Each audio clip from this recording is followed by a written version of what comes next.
नमस्कार दोस्तों, मैं सुनील डंग एफपीआरटी के मंच से आपका बहुत बहुत स्वागत करता हूं। एक बार जोरदार तालियां एफपीआरटी के लिए।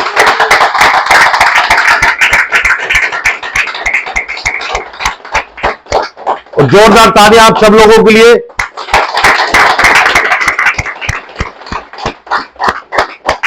और जोरदार तालियां हमारे राजेश भाई के लिए।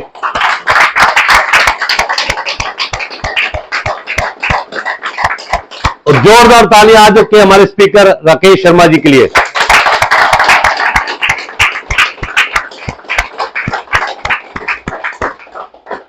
दोस्तों, हम सेशन की शुरुआत सरस्वती वंदना से करते हैं। आप अपने अपने स्थान पे खड़े हो जाएं और जिस भी इष्ट को मानते हैं उसका ध्यान करते हुए हम ये प्रार्थना करेंगे।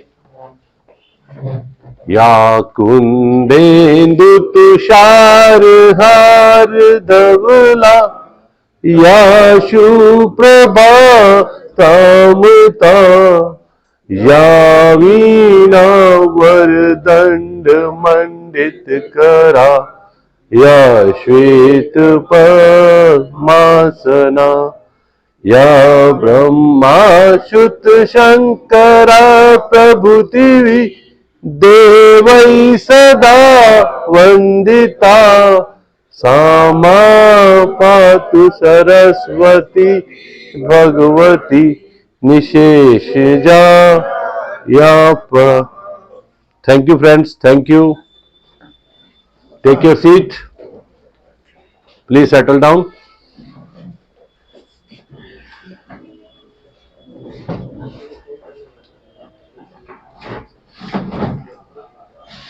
दोस्तों, जैसे हमारी परंपरा है, हम शुरुआत करते हैं। कोई भी आपकी शेयरिंग है, कोई भी आपका एक्सपीरियंस है, लास्ट वीक में किसी की भी जो भी अच्छी शेयरिंग है, अच्छा एक्सपीरियंस है, आप आए आगे और शेयर करें जिससे पूरे हाउस का भला हो।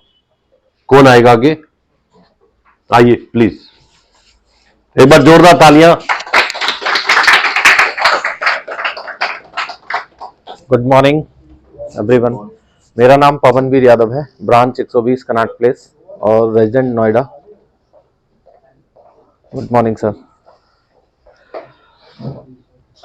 इस वीक में मेरा जो बिजनेस हुआ है वो SIP हुई है 1 लाख रुपए से ज़्यादा की, और एक मेडिक्लेम, एक LIC पॉलिसी हुई है। और इन सब से भी ज़्यादा अच्छी मेरी लाइफ में घटना हुई है जिसको मुझे लगता है कि आपके साथ शेयर करना चाहिए।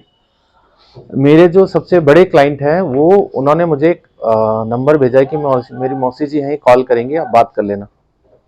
ठीक है। तो उनका मुझे कॉल आया तो उन्होंने मुझे बताया कि मेरे हस्बैंड की डेथ हो गई है और गाजियाबाद में वो रहती हैं। हस्बैंड की 16 पॉलिसी थी और उनकी खुद की भी 16 पॉलिसी है। किसी एडवाइजर ने वो पेंशन प्लान रिटायर एंजॉय बना के दिया था और मैं अब इनको पे नहीं कर सकती थी। तो मेरे एडवाइजर ने कहा कि सरेंडर कर दीजिए, तो मैंने वो सरेंडर कर दिया। और सरेंडर करने के बाद अब उसने मुझे 1.5 लाख रुपए मुझे सरेंडर वैल्यू उनका आ रहा है, और उसने मुझे सजेस्ट किया है कि आप टर्म इंश्योरेंस ले लीजिए जिसका प्रीमियम आ रहा है लगभग 50 लाख रुपए का टर्म इंश्योरेंस, 80,000 रुपये। ठीक है। तो उन्होंने बोला कि आप मुझे क्या सजेस्ट करते हैं। तो मैंने बोला कि मैं फोन पे सजेस्ट नहीं कर सकता, उसके लिए मुझे आपसे मिलना पड़ेगा।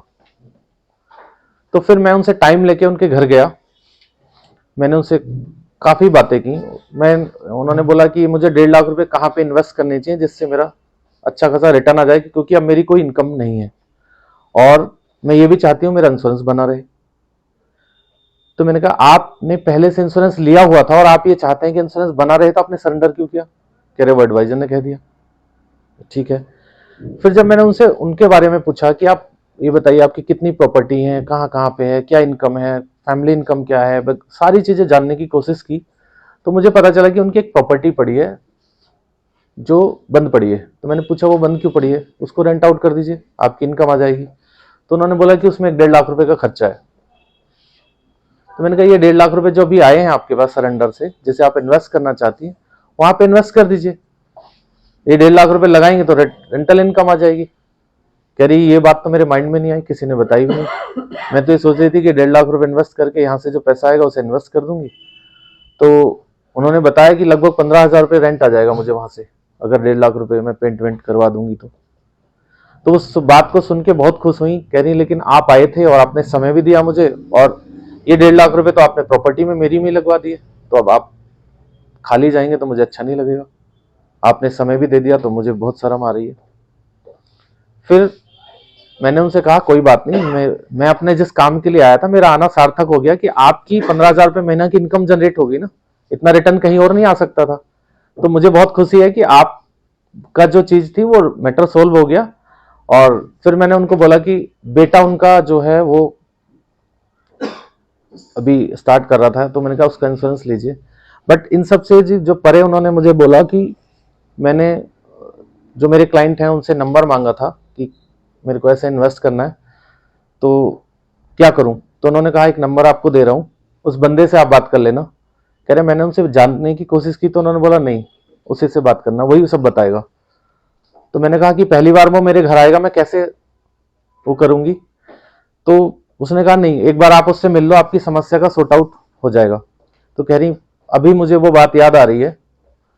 तो मुझे ऐसा लगता है अभी जो मतलब बातें हुई, काफी चीजें हुई, जो पीआरटी में आने से 6-7 सालों में लगातार हम आ रहे हैं कंटिन्यूस, तो अभी जो हमारे मन का लालच मर गया, जो हम अब किसी के घर जाते हैं तो क्लाइंट इतनी रिस्पेक्ट देता है, इतना मतलब मुझे लगता है कि रिलेटिव को बेचारा खाने पीने के लिए इतनी सेवा की उन्होंने कि मतलब मैं उनकी सेवा का बता नहीं सकता कि ऋणी हो गया। और कई बार शब्द नहीं बनते हमसे, दिल से भावना आती है पर शब्द नहीं बनते। तो जो ये सारी चीजें हुई उसमें मैं घर आके एनालिसिस कर रहा था, ये 3-4 घटनाएं मेरे साथ हुई हैं पिछले 2-3 महीने में। उसके में सबसे बड़ा जो एक निकल के आता है कि हमारे मन का लालच मर गया। वो कैसे मरा, तो उसका श्रेय आता है चेतन सर को। सर ने एक सीरीज चलाई थी, अगर ध्यान हो सर को, तो जब रोहिणी क्लास चलती थी तो एक सीरीज चली थी जिसमें रामायण से लेके सारा कुछ कि हमें क्या करना है, क्यों करना है, और कमीशन। उसके बारे में जी जी, एक्चुअली सर की एक सीरीज चली थी लगातार, जिसमें सर ने मतलब उसमें गूगल में कैसे नंबर सेव करना है, मतलब आपको क्या व्यवहार करना है, पूरा हमारी लाइफ से जुड़ी जितनी भी चीजें थी वो सब कुछ एक एक चीज सर ने हमें सिखाई थी। किसी के घर जाते हैं कैसा व्यवहार करना है, हमें फाइनेंशियल प्लानिंग किसी की करनी है तो कैसे करनी है। तो वो सब जो चीजें हमारी पर्सनालिटी में जो लाइफ में एड ऑन हुई, जो अच्छाइयाँ जो बार बार हमें सिखाया। जैसे सर ने कहा था कि मैं एक दिन ऐसे जनरली पूछ रहा था कि सर अभी तो हमारी एज बहुत कम है, तो हमें सामाजिक कामों में समय एक एज के बाद ही देना चाहिए। तो सर ने कहा कि बेटा क्या पता तुम ऐसे एज तक जाओगे। बोले आज से क्यों नहीं देते, जितना भी समय तुम दे सकते हो, पैसा जो भी तुम दे सकते हो, वो आज से क्यों नहीं देते। तो वो चीज से मेरी लाइफ में बहुत मतलब अलग वो हुआ, हमने समाज में लोगों को, अपने क्लाइंटों को वो समय देना शुरू किया। और मुझे ये भी याद नहीं है कि मेरे को लास्ट टाइम रिबेट कभी किसी ने कब मांगा था, वो समस्या कभी आई नहीं। अभी हम घर अपने ऑफिस में बैठते हैं, देखते हैं क्लाइंट का पोर्टफोलियो, चीजें कैलकुलेट करते हैं, क्लाइंट को फोन कर देते हैं कि शाम को आपके आऊंगा चाय पीने और चेक निकाल के रखना, और वो निकाल के रखता है, भरोसा रहता है उसे। तो हम खुद मैं अपने आप में महसूस करता हूं, जब हम 6-7 साल पहले किसी क्लाइंट के घर जाते थे तो हम ये देखते थे, मतलब घूम फिर के कहानी वही आती थी कि हम इसका इन्वेस्ट होगा तो हमें मिलेगा, और हमारा फोकस कहां होता था, वही इन्वेस्टमेंट पे और कहीं नहीं। बट अब क्या होता है कि उसका भला हो, उसका सब कुछ सही हो, उसका पैसा सही जगह लगे, उसको रिटर्न मिले, उसका परिवार सुखी रहे, मतलब हमारे लिए अपने मन में लालच कहीं आता ही नहीं है। और जब से ये चेंजेस हुआ लाइफ में तो धन की कमी है ही नहीं बिल्कुल, तो चारों तरफ पैसा ही पैसा है। समय से पहले कोई काम आता है, उससे पहले मुझे 4-5 सालों में पिछले कभी नहीं लगा कि मेरे को पैसे की कोई दिक्कत है, कभी भी कहीं भी पैसे की दिक्कत खत्म हो गई। तो thank you so much sir. वो जो चेंज आया है वो परिवार में, रिलेशनशिप में, क्लाइंटों में, सब जगह दिखता है, तो वो मेरे लिए बहुत अमेजिंग है। तो थैंक यू सो मच सभी FPR टीम बोर्ड मेंबर्स, सबको बहुत बहुत धन्यवाद। Thank you so much. जो भी फिजिकल सेशन में आता है चेंजेस होते हैं उसके अंदर, क्योंकि फिजिकल सेशन का एक ओरा होता है।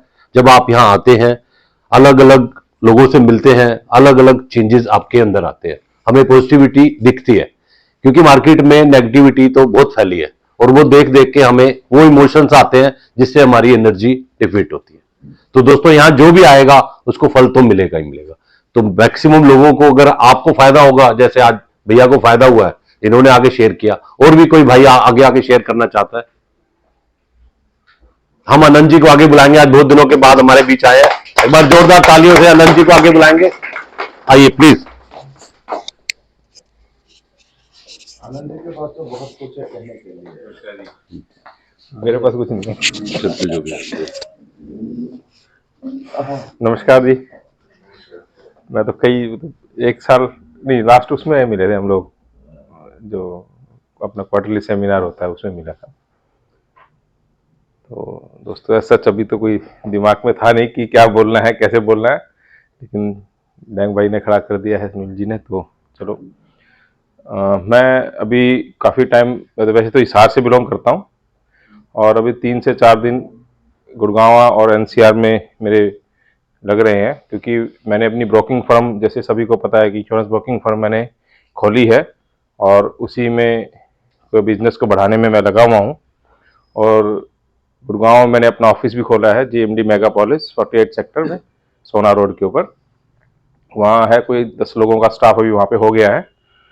और हिसार मेरा ऑफिस चल ही रहा है पिछले 25 साल से, तो वहाँ बिजनेस स्टेब्लिश्ड है, वहाँ मेरी कोई जरूरत नहीं है वहाँ पर उन लोगों को। तो उन्होंने कह दिया आप गुड़गांव जाओ, एनसीआर में बिजनेस करो। और एक ऑफिस हम लोग बहुत जल्दी चंडीगढ़ में खोलने वाले हैं। और मैं आपको सिर्फ जो बात यहाँ बताने वाला हूँ कि गुड़गांव में मैं ऑफिस किया, तो जब मैंने स्टार्टिंग में काम स्टार्ट किया तो मेरे पास ऑफिस जैसे नहीं था, तो अतुल भाई से बात होती थी, राजेश चेतन जी से भी बात होती थी, स्टाफ का इंटरव्यू लेने के लिए जगह नहीं थी। बट थैंक्स अपना एफपीआरटी तो है ही है, और कुछ और भी जो हमारे दोस्त हैं उनके ऑफिसेज यूज़ किए मैंने, और वहाँ पर इंटरव्यू लिए लोगों के, और इंटरव्यू लेने से धीरे धीरे लोगों को ज्वाइन करवाना स्टार्ट किया। और अभी धीरे धीरे, जैसे परसों भी बीएनआई को मैंने ज्वाइन किया, तो बीएनआई में मेरे को लगा कि क्योंकि मेरे बहुत ज़्यादा रेफरेंसेस उस टाइप के नहीं है कि मैं उनको कहीं किसी प्लेटफॉर्म पे लेके जाऊं, क्योंकि अभी सभी एचएनआई क्लाइंट्स को मैं डील करता हूं स्टार्टिंग से ही। अभी भी यहाँ भी एचएनआई क्लाइंट्स को ही मैं डील कर रहा हूँ, तो एचएनआई क्लाइंट को किसी भी जगह पे लाना एकदम थोड़ा सा रिस्की हो सकता है। तो मैंने बात की, तो अतुल भाई से बात हुई, तो दीपक गुप्ता जी को मैंने बीएनआई ज्वाइन कराया। बीएनआई ज्वाइन मतलब वो एज ए विजिटर जो। बट मैं आप लोगों को एक बात बीएनआई के बारे में इतना जरूर कहना चाहता हूँ, मैं 1-2 सेशन अटेंड किए उन लोगों के, 40 के करीब वो लोग हैं, और बहुत अच्छा रेफरेंस वहां से निकल सकता है। और कई हमारे साथी हैं जिन्होंने बीएनआई के थ्रू बिजनेस किए भी हैं। और बाकी तो बिजनेस, क्योंकि जनरल इंश्योरेंस का ज़्यादा करता हूँ, तो उसी में ही ज़्यादा ध्यान रहता है। तो साथी तो सभी का साथ मिल ही रहा है, और एफपीआरटी से जो बॉन्डिंग मिलती है, जो कॉन्फिडेंस आता है, वो अलग ही है। मैं हालांकि बहुत ज़्यादा नहीं आ पाता यहाँ पर, लेकिन कभी भी कोई बात होती है तो राजेश जी से बात होती है, या अतुल जी से बात होती है, तो रोचकपुरी जी से बात हो जाती है बीच बीच में, या सुनील जी से भी 1-2 बार बात हुई है। तो सपोर्ट बहुत मिलता है, बहुत सपोर्ट मिलता है, मॉरल सपोर्ट तो बहुत ही मिलता है। देखो बिजनेस तो हमें ही करना है, कोई और तो नहीं करेगा, लेकिन हमें जो सपोर्ट मिलता है, कई बार दिक्कत आती है, तो जो हैंड होल्डिंग यहाँ पर है हमारी एफपीआरटी में या आईओयू में जो थी, वो अलग ही थी। तो इसमें मन करता है कि सुबह सुबह आएंगे तो कुछ ना कुछ सीखने को मिलता है, नई बात। जैसे भाई साहब ने आज बात बताई, और ये फैक्ट है कि जब आप लोगों की लाइफ में कंट्रीब्यूशन करना स्टार्ट करते हो, तो आपका भला अपने आप हो जाता है। गिव एंड टेक बोलते हैं ना, गिव एंड टेक सिक्के के 2 पहलू, वो सब चीजें हैं और एक्चुअल में है। जब आप लोगों के साथ अपने किसी दोस्त को और यहाँ भी लाना शुरू कर दोगे ना आप, कि भी मैं अपने दोस्त को लेके जाऊं वहां पे, और ये सोचूं कि भी उसका कुछ भला होगा, तो अपना अपना भला हो जाएगा। ये चीज बहुत जरूरी है।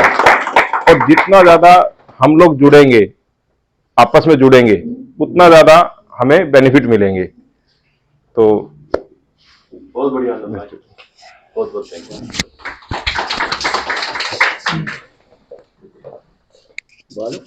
हाँ सर, आइए ना, वेलकम सर। अब राजेश भाई के लिए जोरदार तालियां।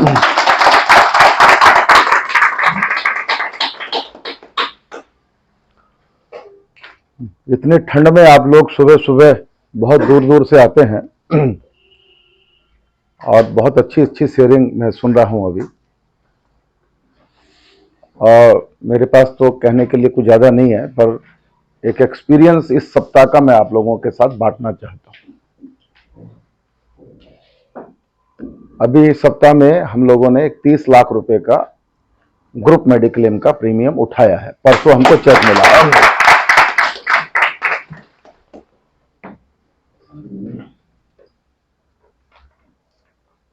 एचआर जो कंपनी की थी वो बिल्कुल न्यू ज्वाइनिंग थी उनकी, उनको मेरे बारे में, मेरी कंपनी के बारे में कुछ नहीं पता था। ये सुनने वाली बात है। और हमको लग रहा था कि ये प्रीमियम हमको नहीं मिलेगा, क्योंकि स्टाफ ने हमको बता दिया था कि ये एचआर जिस कंपनी से आई है ये पूरी टीम लेके आई है और सारे वेंडर भी लेके आई है साथ में। तो बहुत टफ कंपटीशन में वो, आनंद भैया, बहुत टफ कंपटीशन था। 6 बड़े बड़े ब्रोकर, मल्टीनेशनल कंपनी वाले उस कंपटीशन में आके खड़े हो गए। तो राघव मुझे कहता, पापा ये प्रीमियम निकलने वाला नहीं है। इंश्योरेंस कंपनी खुद लग गई है। हालांकि प्रीमियम 30 लाख ब्रोकिंग में कुछ नहीं होता है, 30 लाख की कोई बहुत वैल्यू नहीं है हमारे यहां, परंतु उस 30 लाख के प्रीमियम के लिए बोले बहुत टफ कंपटीशन होगा, मामला अपने हाथ लगेगा नहीं। तो हमने कहा पुराने लोगों से सपोर्ट मांगो कि हम लोग इतने दिन से आपके यहां काम कर रहे हैं, कोई कंप्लेंट नहीं है, कोई सर्विस नहीं है, हम बात नहीं करेंगे, आप अपने नए एचआर को समझाओ हमारे बारे में हम कौन है। और आपको सुन के अच्छा लगेगा, पुरानी टीम के 2-3 लोग जो हमारे कॉन्फिडेंस में थे, हमारी सर्विसेज से बहुत प्रसन्न थे, वो अड़ गए कि चाहे 2 लाख रुपए प्रीमियम ज्यादा है पर चेक इन्हीं को देना है।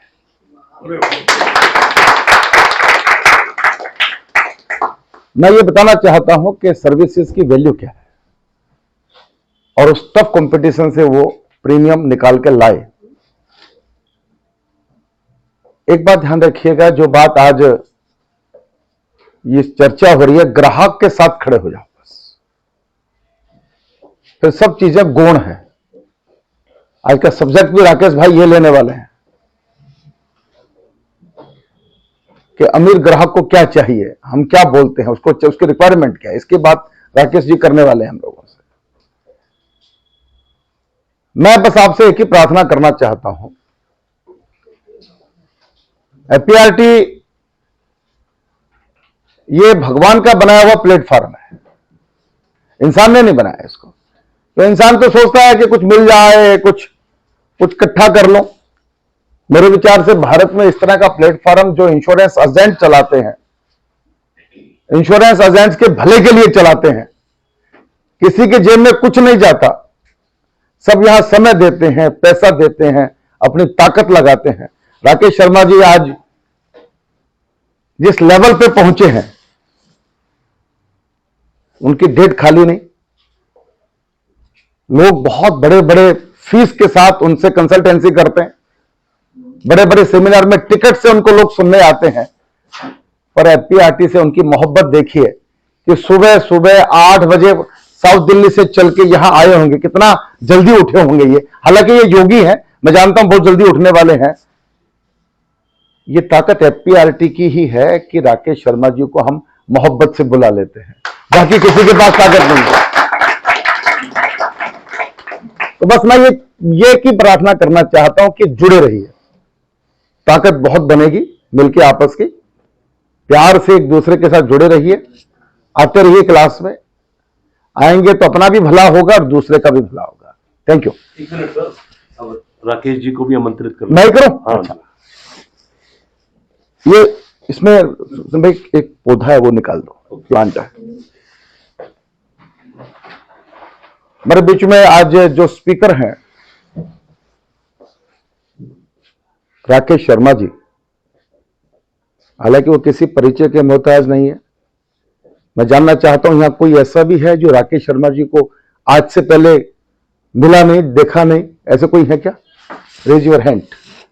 ओके, अरे बहुत, आप बहुत भाग्यशाली हैं सर। आज राकेश जी से आपका इंटरेक्शन हो रहा है। राकेश जी से मिलना इतना आसान काम नहीं है। राकेश जी चार्टर्ड अकाउंटेंट हैं, सीए हैं, और इंश्योरेंस इंडस्ट्री में बहुत लंबे समय से काम कर रहे हैं। हमारा इनका परिचय इंस्टीट्यूट ऑफ एक्सीलेंस में, आईओई में हुआ, वहां मिले हमको ये। और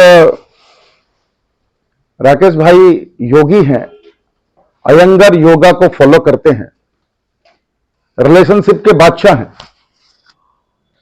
परिवार में कैसे रहें, रिश्तों में कैसे रहें, मोहल्ले में कैसे रहें, ये बहुत सारी बातें आपसे आज शेयर करेंगे वो। और भारत के, इंडिया 130-135 करोड़ की आबादी का हमारा देश है, उसके फर्स्ट सक्सेशन कोच हैं वो, सक्सेशन गुरु हैं वो।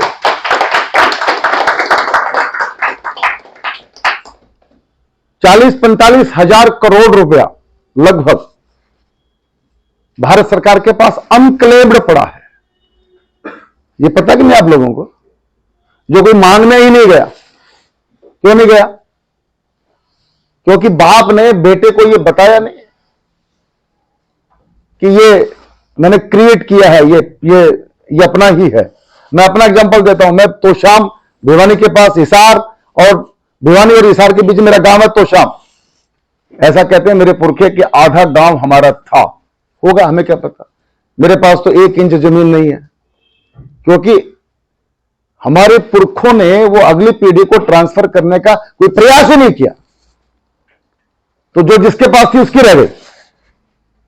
ऐसा आज भी हो रहा है कि नहीं हो रहा? हो रहा है कि नहीं हो रहा?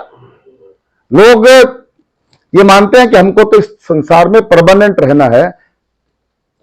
इसलिए मैं लोगों से कई बार पूछता हूं इंश्योरेंस बेचते हुए कि दे के जाओगे कि छोड़ के जाओगे? क्या पूछता हूं? इसमें फर्क क्या है? अपनी मर्जी से दो तो छोड़ के जाओगे तो रात को सोए, सुबह नींद नहीं खुली, छूट गए अपने आप। निगम बोध गार्ड तो अर्थी के साथ जाएगा नहीं। और दे के जाने का मतलब ये सलीके से, प्यार से, मोहब्बत से ट्रांसफर करना। सुरेश जी, अगली पीढ़ी को ट्रांसफर किया तो अगली पीढ़ी खुश होगी या दुखी होगी? बगीचा बढ़ा के देगी जाएगी। हाँ, आपका पत्थर भी लगाएगी समाधि के ऊपर कि ये समाधि फलाना फलाना जी की है, जो फलाना फलाना थे। ये अच्छा लगेगा नहीं लगेगा? और एक 13 दिन भी नहीं पूरे करेंगे, कहेंगे छोड़ो यार, किस पे टाइम है, गया तो गया। तो कुछ ऐसा सूत्र बताते हैं राकेश भाई कि अगली पीढ़ी को हम अपना स्टेट कैसे ट्रांसफर करें। आज का सब्जेक्ट मैं भूल गया, क्या लिखा हमने पोस्टर में? हाँ, सक्सेशन प्लानिंग। नहीं कुछ, what the rich people want, but not हाँ, what the rich people wants but not discuss. But not discuss. बहुत जबरदस्त सब्जेक्ट है अपने आप में। अमीर लोग क्या चाहते हैं और हम उनसे क्या डिस्कस करते हैं और क्या डिस्कस नहीं करते और क्या करना चाहिए, इसकी चर्चा करने वाले हैं। मैं चाहता हूं कि राकेश शर्मा जी का हम सब अपने स्थान पर खड़े होकर एक बार अभिनंदन करें, स्वागत करें तालियों के साथ में।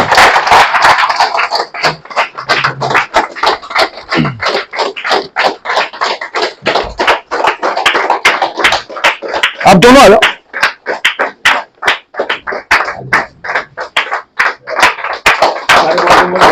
हाँ, एक बोर्ड में सब आ जाओ। फोटो कौन लेगा? एक मोबाइल से फोटो निकाल लो। हाँ भाई, एक ग्रुप फोटो हो जाएगा। आप ले रहे हो? भाई अभी तो तेरी मेंबरशिप चल रही है, निकाला थोड़ी ना तुझे। ये सार वाले निकलते हैं, दिल्ली में कब्जा करके बैठे हैं, ये कहाँ निकल सकते हैं? तो ये सार वाला ही निकालेंगे सर, चिंता मत। बजा दिया डंगा गुड़गांव में। अब ये गुड़गांव में पहुंच रहे हैं आनंद भैया। चल सब आ गए ना, वंडरफुल, वाह वाह वाह, वेलकम राकेश भाई। स्वागत आपका। हाँ भैया, हाँ ये माइक ले लो। Thank you. गुड मॉर्निंग जी, गुड मॉर्निंग। प्लीज सेटल्ड हो जाइए जल्दी जल्दी। मैं आप लोगों के साथ जो भी शेयर करूंगा, जो भी बोलूंगा, जो भी मेरी प्रेजेंटेशन होगी, वो सब राजेश भाई की देन है। स्टेज पे कैसे खड़े होते हैं, कैसे बोलते हैं, क्या बोलना है, ऑडियंस का अटेंशन कितनी देर का होता है, और उसके बाद आपको कैसे चीजें चेंज करनी है, ये सब राजेश भाई की दी हुई चीजें हैं।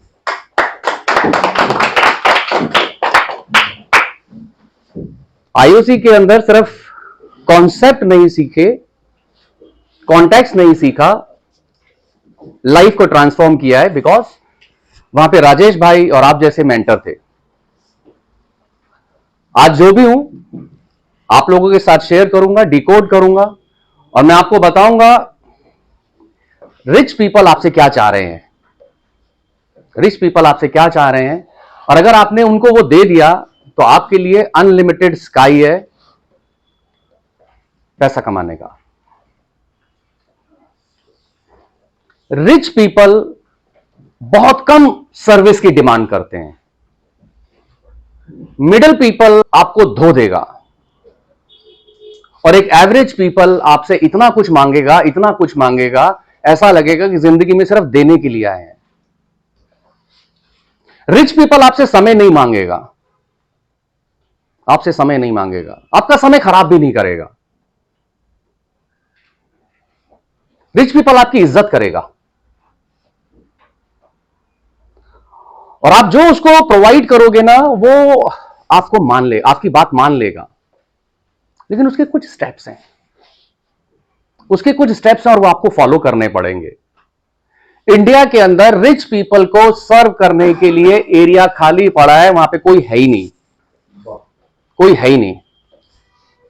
इतने सारे लोग एनजीओ खोल के बैठे हैं, चैरिटी चला रहे हैं, स्कूल चला रहे हैं, गरीबों को खाना खिला रहे हैं, एम्स के बाद खाना खिला रहे हैं, इतनी चैरिटी करते हैं, बहुत अच्छी बात है, बहुत अच्छी बात है। लेकिन एक कम्युनिटी ऐसी है जो कि अपने पूरे के पूरे भंडार खोल के रखती है, जितना मर्जी पैसा ले लो, चैरिटी कर लो, सब कुछ कर लो, वो आदमी अकेला है, वो आदमी अकेला है। अगर उस पर्सन के कंधे पे जाके हाथ रख लिया जाए, उसको गले लगा लिया जाए, और वो जो चाहता है उसको दे दिया जाए, वो चैरिटी आप लोग कर सकते हैं। रिच पीपल सबसे ज्यादा चैरिटी चाहिए उन लोगों को, रिच पीपल को चैरिटी चाहिए सबसे ज्यादा। उनको देखने वाला, उनको सुनने वाला, उनकी केयर करने वाला कोई भी नहीं है, उनका कोई दोस्त भी नहीं है, उनका कोई दोस्त भी नहीं है। जिस दिन आपने उनको टच कर लिया, जिस दिन आपने उनको टच कर लिया, फिर तो कहानियां और किस्से आप ही के चलेंगे। ये मेरी जर्नी है। इस चीज को कैसे डिकोड किया मैंने, एक बार मैं गैरी की ऑटोबायोग्राफी पढ़ रहा था। गैरी क्रिकेट के बहुत बड़े खिलाड़ी हैं, क्रिकेट के बहुत बड़े खिलाड़ी हैं। उनको बीसीसीआई ने एक बार उनको एक लेटर लिखा कि हम चाहते हैं कि आप इंडिया टीम को कोच करें, जब वो रिटायर्ड हो गए थे। एंड गैरी ने रिप्लाई किया कि आपकी टीम के अंदर सचिन तेंदुलकर है और सहवाग है, जिनसे हम डरते हैं, पूरा वर्ल्ड की क्रिकेट टीम डरती है, और आप कह रहे हो मैं उस टीम को कोच करूं, मेरे बस की बात नहीं है। उन्होंने बोला नहीं, हमारी पूरी इंडिया टीम ने और बीसीसीआई ने आपको चूज किया है कि आप ही हमारे इंडियन टीम के कोच होगे, मेंटर होगे। उन्होंने बोला ठीक है, आपकी अगर ये बात है तो मैं आ जाता हूं। और आने के बाद गैरी की हालत बहुत खराब थी, उनके ऑटोबायोग्राफी में लिखा हुआ है। ऐसे ही पूरी की पूरी इंडिया टीम बैठी हुई थी, और उनको इंट्रोड्यूस किया गया कि आज से आपको 1 साल के लिए ये मेंटर और कोच करेंगे। अब गैरी को समझ में नहीं आ रहा था कि कैसे इन लोगों को बात करे या कैसे गाइड करे। उसने सिंपल सा एक क्वेश्चन पूछा सभी से। उसने पूछा कि आप लोग मेरे से क्या चाहते हैं, आप लोग मेरे से क्या चाहते हैं, सिर्फ इतना सा एक क्वेश्चन पूछा। और उसने बहुत सारे एग्जाम्पल दिए थे, मैं आपको सिर्फ 2 लोगों की केस स्टडी बताऊंगा। पहला था, सबसे पहले सहवाग बैठे हुए थे। सहवाग से पूछा गया कि आप मेरे से क्या चाहते हैं, गैरी ने पूछा। एंड सहवाग ने बोला देखो जी, मैं जैसा हूं ना वैसे ही रहने देना, मुझे चेंज करने की कोशिश मत करना, मेरा एक स्टाइल है, खेलने का स्टाइल है, मेरा चलने का एक स्टाइल है, मेरा जिंदगी जीने का एक स्टाइल है, वो चेंज मत करना, बस मेरे को यही चाहिए। बोला गैरी कहता ये तो बहुत अच्छी बात है, ग्रेट, वंडरफुल। कह रहा फिर 2 लोगों के बाद तीसरे नंबर पे सचिन बैठे हुए थे। सचिन से पूछा गया गैरी ने कि आप मेरे से क्या चाहते हैं। सचिन ने बोला आई नीड ए फ्रेंड, बस दैट्स ऑल, और ये कह के वो बैठ गया। अब गैरी की हिम्मत नहीं हुई कि वो सचिन से इसके बारे में कुछ और पूछ ले। 2 महीने के बाद किसी गेट टुगेदर के अंदर, जहां पे थोड़ी सी ओपननेस थी, आपस में चीयर्स हो रहे थे, डिस्कशन हो रहा था, गैरी ने थोड़ी सी हिम्मत करके उनसे पूछा, सचिन आपने उस दिन बोला था मेरे को एक दोस्त चाहिए, क्या मतलब है इसका? मैं आपको इंडिया टीम के अंदर कोच करने आ रहा हूं और आप मुझे कह रहे हैं कि मुझे एक दोस्त चाहिए, क्या मतलब है इसका? सचिन कहता है गैरी मुझे दोस्त चाहिए आपके अंदर, मेरा कोई दोस्त नहीं है। मुझे कोई यह बता पाए मैं क्या गलत करता हूं और मैं क्या सही करता हूं, मेरे को बताने वाला कोई नहीं है। मेरे कंधे पे हाथ रख के कोई ये कहे सचिन मैं तेरे साथ हूं, मैं तेरे साथ हूं, तो चल। कोई मेरे को सुधारे, मेरी गलतियों को दुनिया के सामने उजागर ना करे, बल्कि कॉन्फिडेंस में रह के मेरे को एम्पावर करे, वो मुझे दोस्त चाहिए। मेरी बातों को मीडिया में लीक ना करे, मेरी बातों को पूरे के पूरे वर्ल्ड में ये ना बताए सचिन को ये नहीं आता, सचिन को ये नहीं आता, सचिन को ये नहीं आता। बोला बस मुझे बताए कि सचिन ये कर, सचिन ये कर, सचिन वो कर। कह रहा और 6-7 महीने के अंदर वो खिलाड़ी जिसने बोला था कि मुझे चेंज मत करना, मैं जैसा हूं वैसे ही रहने देना, वो आदमी इंडिया टीम से आउट हो गया। क्योंकि जो आदमी चेंज नहीं करना चाहता, जो आदमी मेंटर की बातें नहीं समझता, जो आदमी मेंटर की बातों को इंप्लीमेंट नहीं करता और फिर घुमा फिरा के वही अपने पुराने स्टाइल में काम करना शुरू कर देता है, उसको टीम से क्या, उसको तो समाज से भी आउट कर दिया जाता है। आप लोगों ने जो एफपीआरटी बनाया ना, this is the group of friends. और जो रिच पीपल की आज मैं बात करने जा रहा हूं, वो भी आपके अंदर एजेंट नहीं देख रहा। अगर आप ये सोचते हैं कि आप इंडिया की टॉप मोस्ट किसी कोच से इंश्योरेंस के बारे में ज्ञान ले लेंगे या म्यूचुअल फंड्स का बहुत बड़ा ज्ञान ले लेंगे और उसके बाद फिर अच्छे अच्छे टीजर भेजेंगे, ईमेल भेजेंगे, प्रेजेंटेशन भेजेंगे, 1-to-1 उसके साथ मीटिंग करेंगे और उसको इंप्रेस करेंगे, तो आप गलत जगह नॉक कर रहे हैं, गलत जगह नॉक कर रहे हैं। उसकी वो देखेगा भी नहीं, वो देखेगा भी नहीं उस चीज को, क्योंकि हमें देखना है वो रिच पीपल चाहता क्या है, वो रिच पीपल चाहता क्या है। तो सबसे पहले हमें रिच पीपल को समझना होगा, ये रिच पीपल होते क्या हैं, ये मिलते कहां हैं, ये तो बात की बात है, बट रिच पीपल होते क्या हैं आपको समझना होगा। क्योंकि अक्सर लोग कंफ्यूज हो जाते हैं कि रिच पीपल के पास हम गए थे, वो तो हमें टाइम नहीं देता, वो कमीशन मांगता है और वो हमारे से हमेशा घंटों वेट कराता है। ये जो रिच पीपल है, पहला वाला केस स्टडी, ये बहुत एफुलेंट है, ये लाइफ में ग्रो करना चाहता है, ये लाइफ में ग्रो करना चाहता है, और ये सेल्फ मेड आदमी है, ये सेल्फ मेड आदमी है। इसके एक एक मिनट की कीमत है, इसकी एक एक मिनट की कीमत है। ये समय देता है और बोलता है हाँ बोलो क्या कहना है, अच्छा हो गया तुम्हारी प्रेजेंटेशन खत्म हो गई, चलो साइड पे चलो। आप अगर मेरे समय की कीमत की वैल्यू करते हो तो आप इसके दोस्त हो, अगर आप उसके समय की कीमत की वैल्यू नहीं करते हो आप उसके दोस्त नहीं हो। आप कह रहे हो कि मैं ये बेचना चाहता हूं या मैं ये बेचना चाहता हूं, वो कह रहा है मेरी ये प्रॉब्लम ही नहीं है, मुझे ये चाहिए ही नहीं। कई बार तो ऐसा भी होता है कि rich class don't know what he don't know, rich class को यही नहीं पता, वो क्या चीज नहीं जानता उसको यही नहीं पता, और उसको तो यह भी नहीं पता कि आप इस वर्ल्ड में एग्जिस्ट करते हैं, उसको यह भी नहीं पता, क्योंकि आप लोग उसको टच ही नहीं करते हैं, क्योंकि आप लोग उसको टच ही नहीं करते हैं, और वो अनाथ है, और वो अनाथ है। और जिस दिन कोई उसके पास जाता है, उसको बताता है, उसकी प्रॉब्लम को सॉल्व करता है, वो वहां से डील क्लिक करके ले आता है, वो डील क्लिक करके ले आता है। ये रिच पीपल कौन सा है? ये रिच पीपल वो है जो जिंदगी में ग्रो करना चाहता है, ये सेल्फ मेड आदमी है, और इसको टाइम, परफॉर्मेंस, प्रोडक्टिविटी, ये इसके लिए बहुत इंपॉर्टेंट है। 9:55 का टाइम दिया गया तो ये 9:55 पे बैठा इंतजार कर रहा होगा और आपने 10 बजा दिए। इसकी निगाहों में ये आ जाएगा कि आप कमिटेड नहीं हो, आप कमिटेड नहीं हो।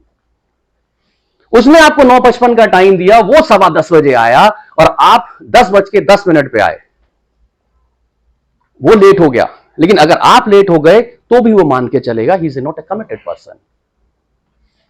रिच पीपल रिस्पेक्ट करता है समय की, परफॉर्मेंस यानी कि उसको आउटपुट चाहिए, फटाफट चाहिए। ये जो रिच पीपल है ये सेल्फ मेड है। ये आदमी समाज को वापस देना चाहता है, ये आदमी चैरिटी करना चाहता है।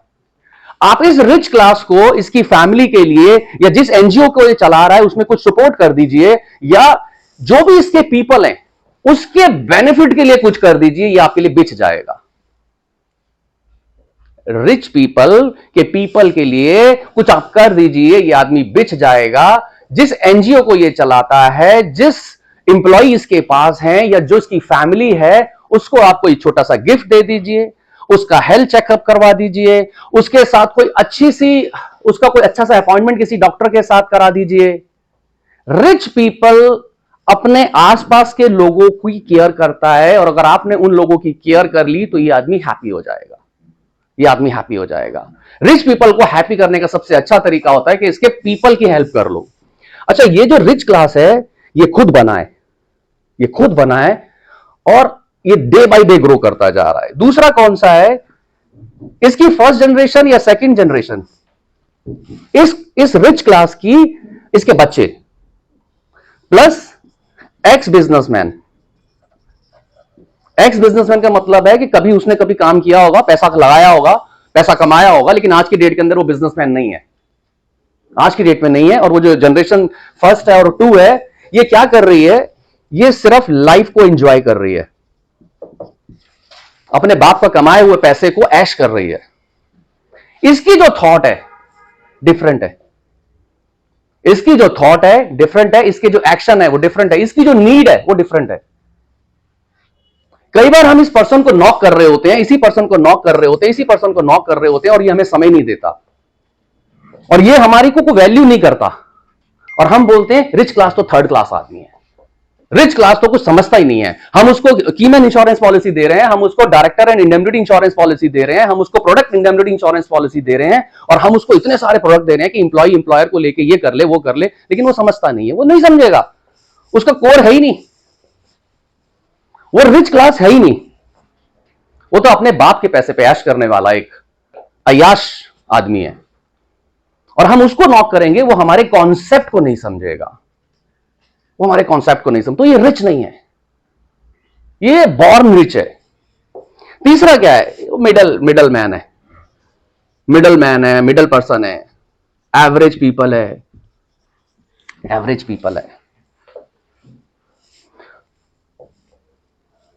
ये जो मिडल पर्सन है, एवरेज पर्सन है, ये आरओआई पूछता है, आरओआई दिखाओ क्या है, प्रेजेंटेशन दो क्या है, अतुल जी को भेजो, और अतुल जी नहीं आ सकते तो मैं नहीं कर रहा, जिस दिन वो आएंगे तब बात करेंगे।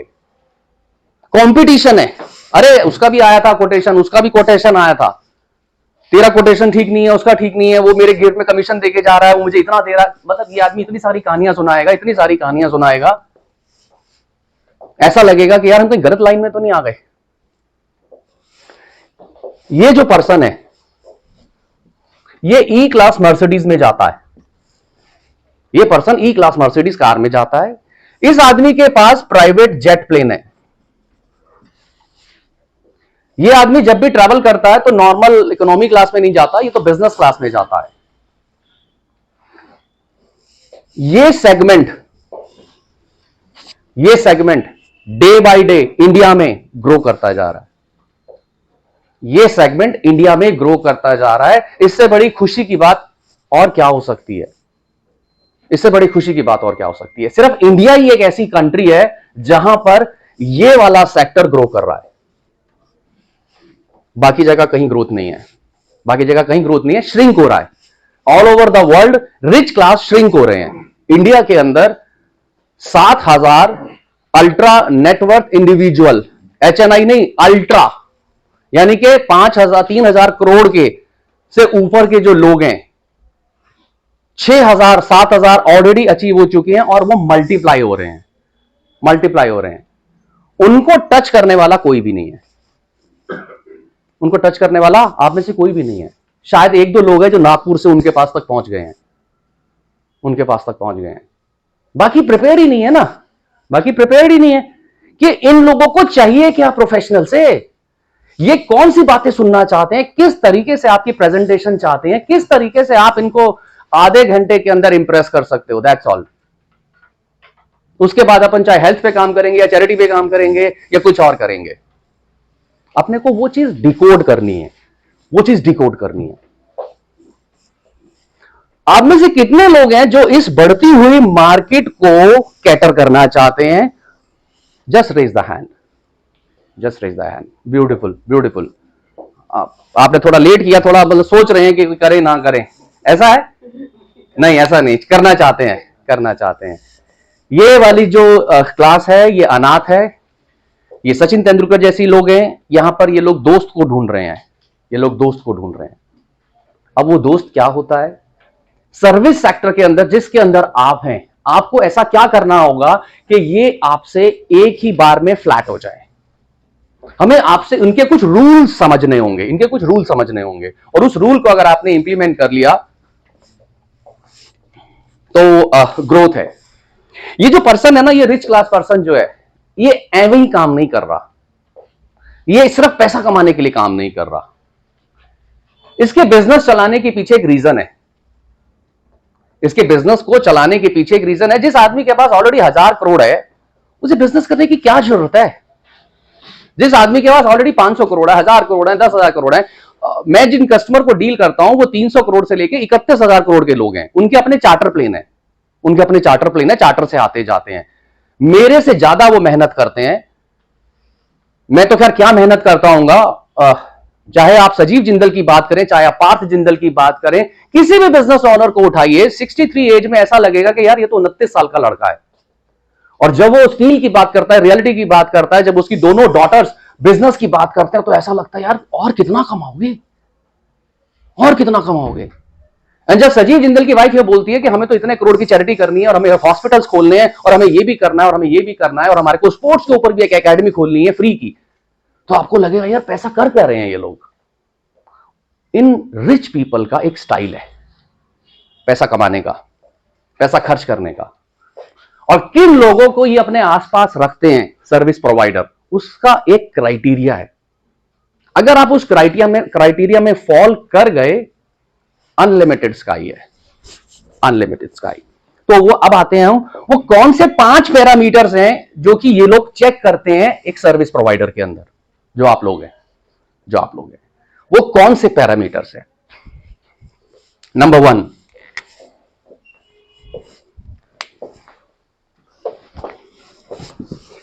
अगर मैंने आपको बोला कि ये लोग जो काम करते हैं किसी पर्पस के लिए काम करते हैं, उसके पीछे एक रीजन होता है। सजीव जिंदल जेएसडब्ल्यू स्टील के मालिक, वो बोलते हैं जब मैं छोटा था, मेरे बच्चे छोटे थे, 5 साल के थे, 8 साल के थे, मैं जब फॉरेन में जाता था तो वहां पे हम लोग क्या करते हैं, हम लोग फोटो खींचते हैं और अपने परिवार को भेजते हैं। हम लोग जब एरोप्लेन में बैठते हैं या जब हम किसी जेट में बैठते हैं तो क्या करते हैं, फोटो खींचते हैं, उसको फेसबुक पे डालते हैं और अपने परिवार को दिखाते हैं। सजीव जिंदल बोलते हैं कि जब मैं फॉरेन कंट्रीज में जाता था, आज से 30 साल पहले, 40 साल पहले, तो वहां की फोटो खींचता था और फोटो खींचने के बाद अपने बच्चों को बोलता था, बेटा ये जो मेट्रो लाइन जा रही है ना, ये मुझे इंडिया में चाहिए। ये जो 36 फ्लोर की जो बिल्डिंग खड़ी हुई है ना, ये मुझे इंडिया में चाहिए, ये मेरा मिशन है, ये मेरा विजन है। और आज की डेट के अंदर जो पार्थ जिंदल है वो भी यही बातें करता है।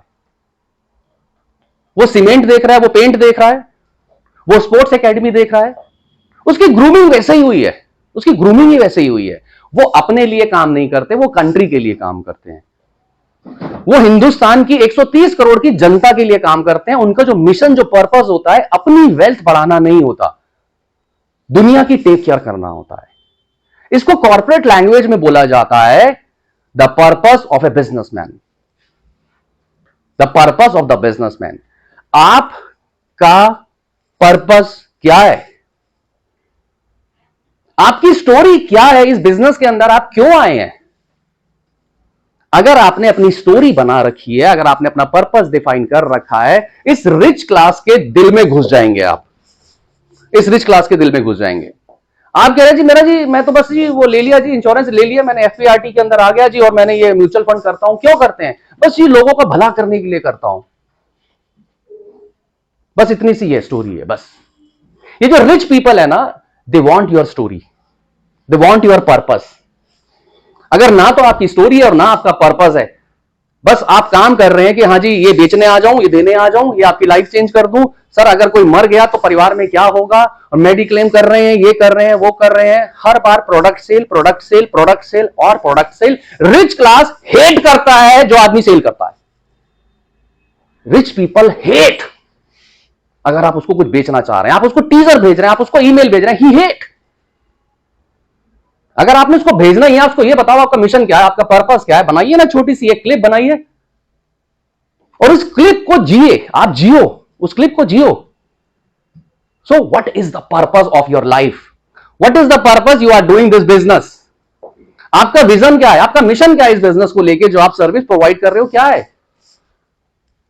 वो सुनना चाहता है आपसे, वो सुनना चाहता है। अगर हमारे पास कुछ है ही नहीं और हम तो सिर्फ प्रोडक्ट बेचना चाहते हैं, वो एंटर नहीं करने देगा आपको अपनी जोन के अंदर, अपने जोन के अंदर आपको घुसने नहीं देगा। आपका मिशन और पर्पस बहुत इंपॉर्टेंट है, उस कैटेगरी में घुसना। वो जो 5 पैरामीटर्स मैं आज आपको देना चाहता हूं, अगर आप इस एफ्लुएंट क्लास के अंदर घुसना चाहते हो, नंबर 5, सबसे बेसिक चीज जो he required from you is professionalization. Professionalization इसका कोर है। हमारे पास प्रोफेशनलाइजेशन है नहीं, इसकी आप एंटर ही नहीं कर पाएंगे, गेट के अंदर भी नहीं घुस पाएंगे। इसके दिल के अंदर घुसने की तो बहुत दूर की बात है। क्या प्रोफेशनलाइजेशन का क्या मतलब होता है? प्रोफेशनलाइज का मतलब होता है क्या हमारे पास टीम है, क्या हमारे पास सिस्टम है, क्या हमारा प्रेजेंटेशन ऐसा है कि हम प्रोफेशनल लगते हैं, क्या हमारी वेबसाइट है एक सुंदर सी, ऐसी नहीं वेबसाइट जो कि दुनिया ने बना रखी है, जो कि हमने किसी एक ऐसे पर्सन से बनाई है जिसने कि उसने 10,000 एजेंट की एक वेबसाइट बनाई है और वही सबकी हमने भी अपनी भी वही बनाई है। एंटर ही नहीं कर पाओगे, एंटर ही नहीं कर पाओगे।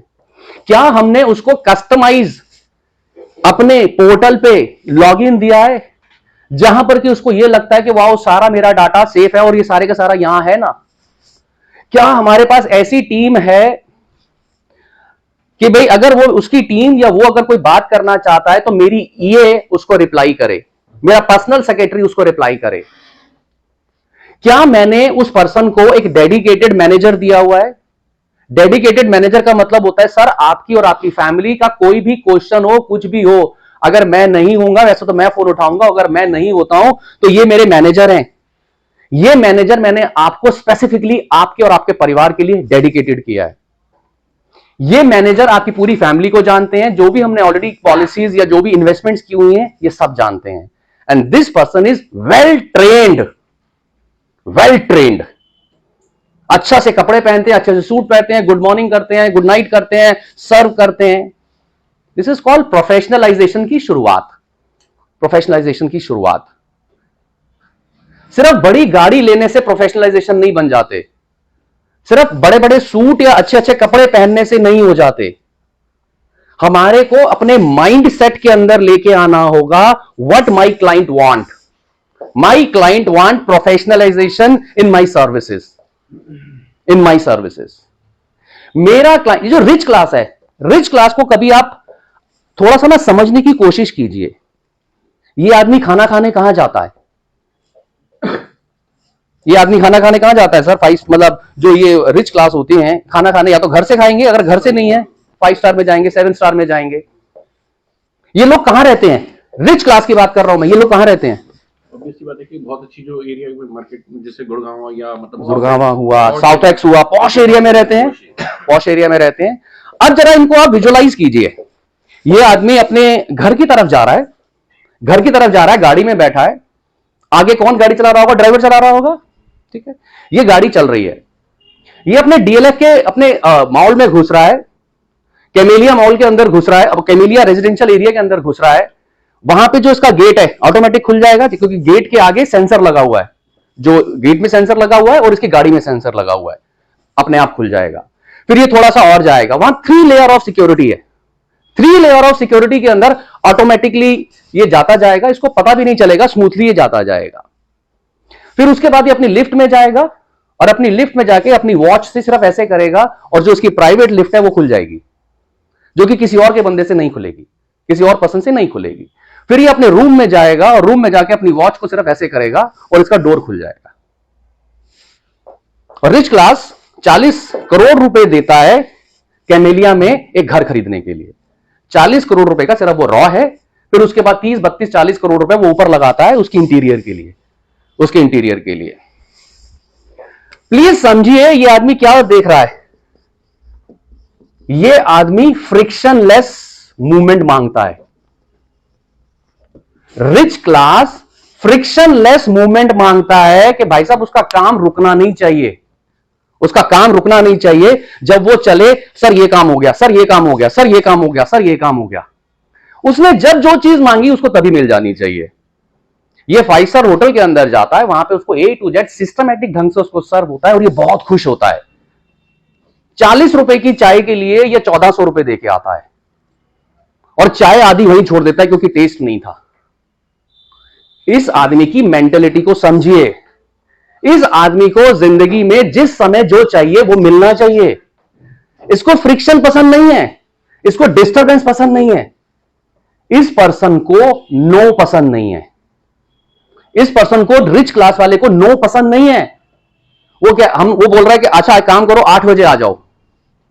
हम कह रहे सर 8 बजे तो मैं इस समय ना दुबई में हूं, मैं तो नहीं आ पाऊंगा, तो एक काम करते हैं 10 दिन बाद मिल लेता हूं, क्योंकि मैं किसी अवार्ड सेरेमनी में आया हूं और दुबई में मैं उस समय हूं। जैसे ही इसको नो सुनाई दिया, ये अपनी लाइन चेंज कर देगा, अपनी लाइन चेंज कर देगा। और वहीं पर अगर हमने ये बोला सर मैं दुबई में हूं, मैं तो अभी टाइम लगेगा मुझे, लेकिन मैं राकेश जो मेरा मैनेजर है, जो आपके साथ ऑलरेडी हर मीटिंग में मेरे साथ आता है, वो आपके पास 10 बजे पहुंच जाएगा। हमने इसको नो नहीं बोला, हमने इसको, जो मैनेजर था वो डेप्यूट किया। वो मैनेजर मेन पर्सन से भी बेटर है। This is called professionalisation. इस पर्सन को आपने ऐसा प्ले करना है कि फ्रिक्शनलेस इसको फील हो, फ्रिक्शनलेस इसको फील हो। 5 स्टार होटल का एक्सपीरियंस याद कीजिए, कैमेलिया के अंदर इसका एक्सपीरियंस महसूस कीजिए। जब ये वीआईपी एंट्री एयरपोर्ट पे जाता है तो ये अलग लॉन्च से जाता है, वीआईपी लॉन्च से जाता है। ये वहां पे उसकी वीआईपी एंट्री होती है। इसको मैटर नहीं पड़ता कि वो 10,000 रुपए मंथली के ले रहे हैं या 1 लाख रुपए मंथली ले रहे हैं, मैटर नहीं करता इसको।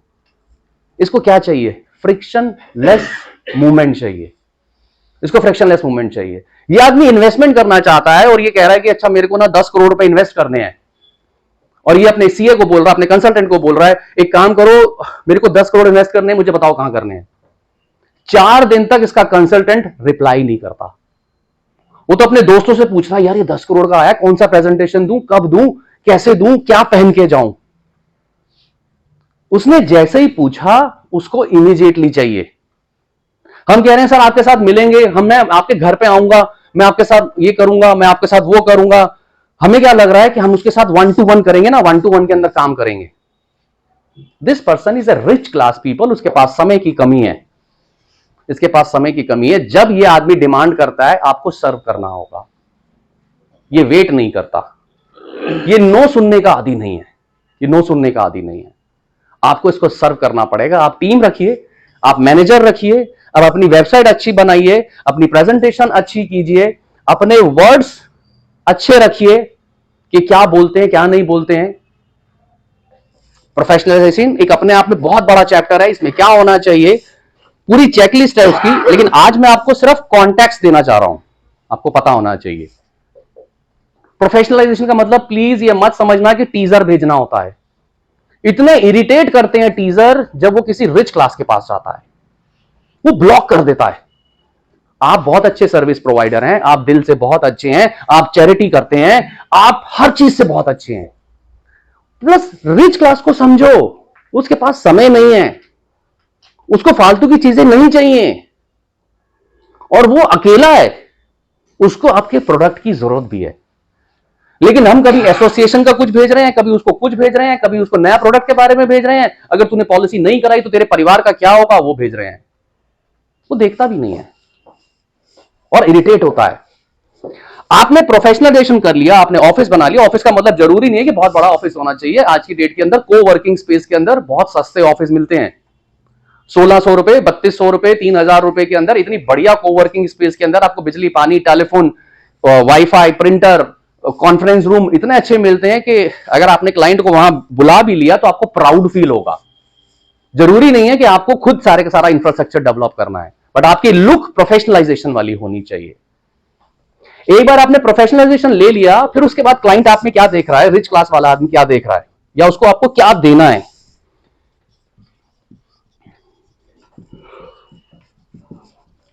प्रॉब्लम सॉल्विंग, क्या आप उसकी प्रॉब्लम को सॉल्व कर रहे हो?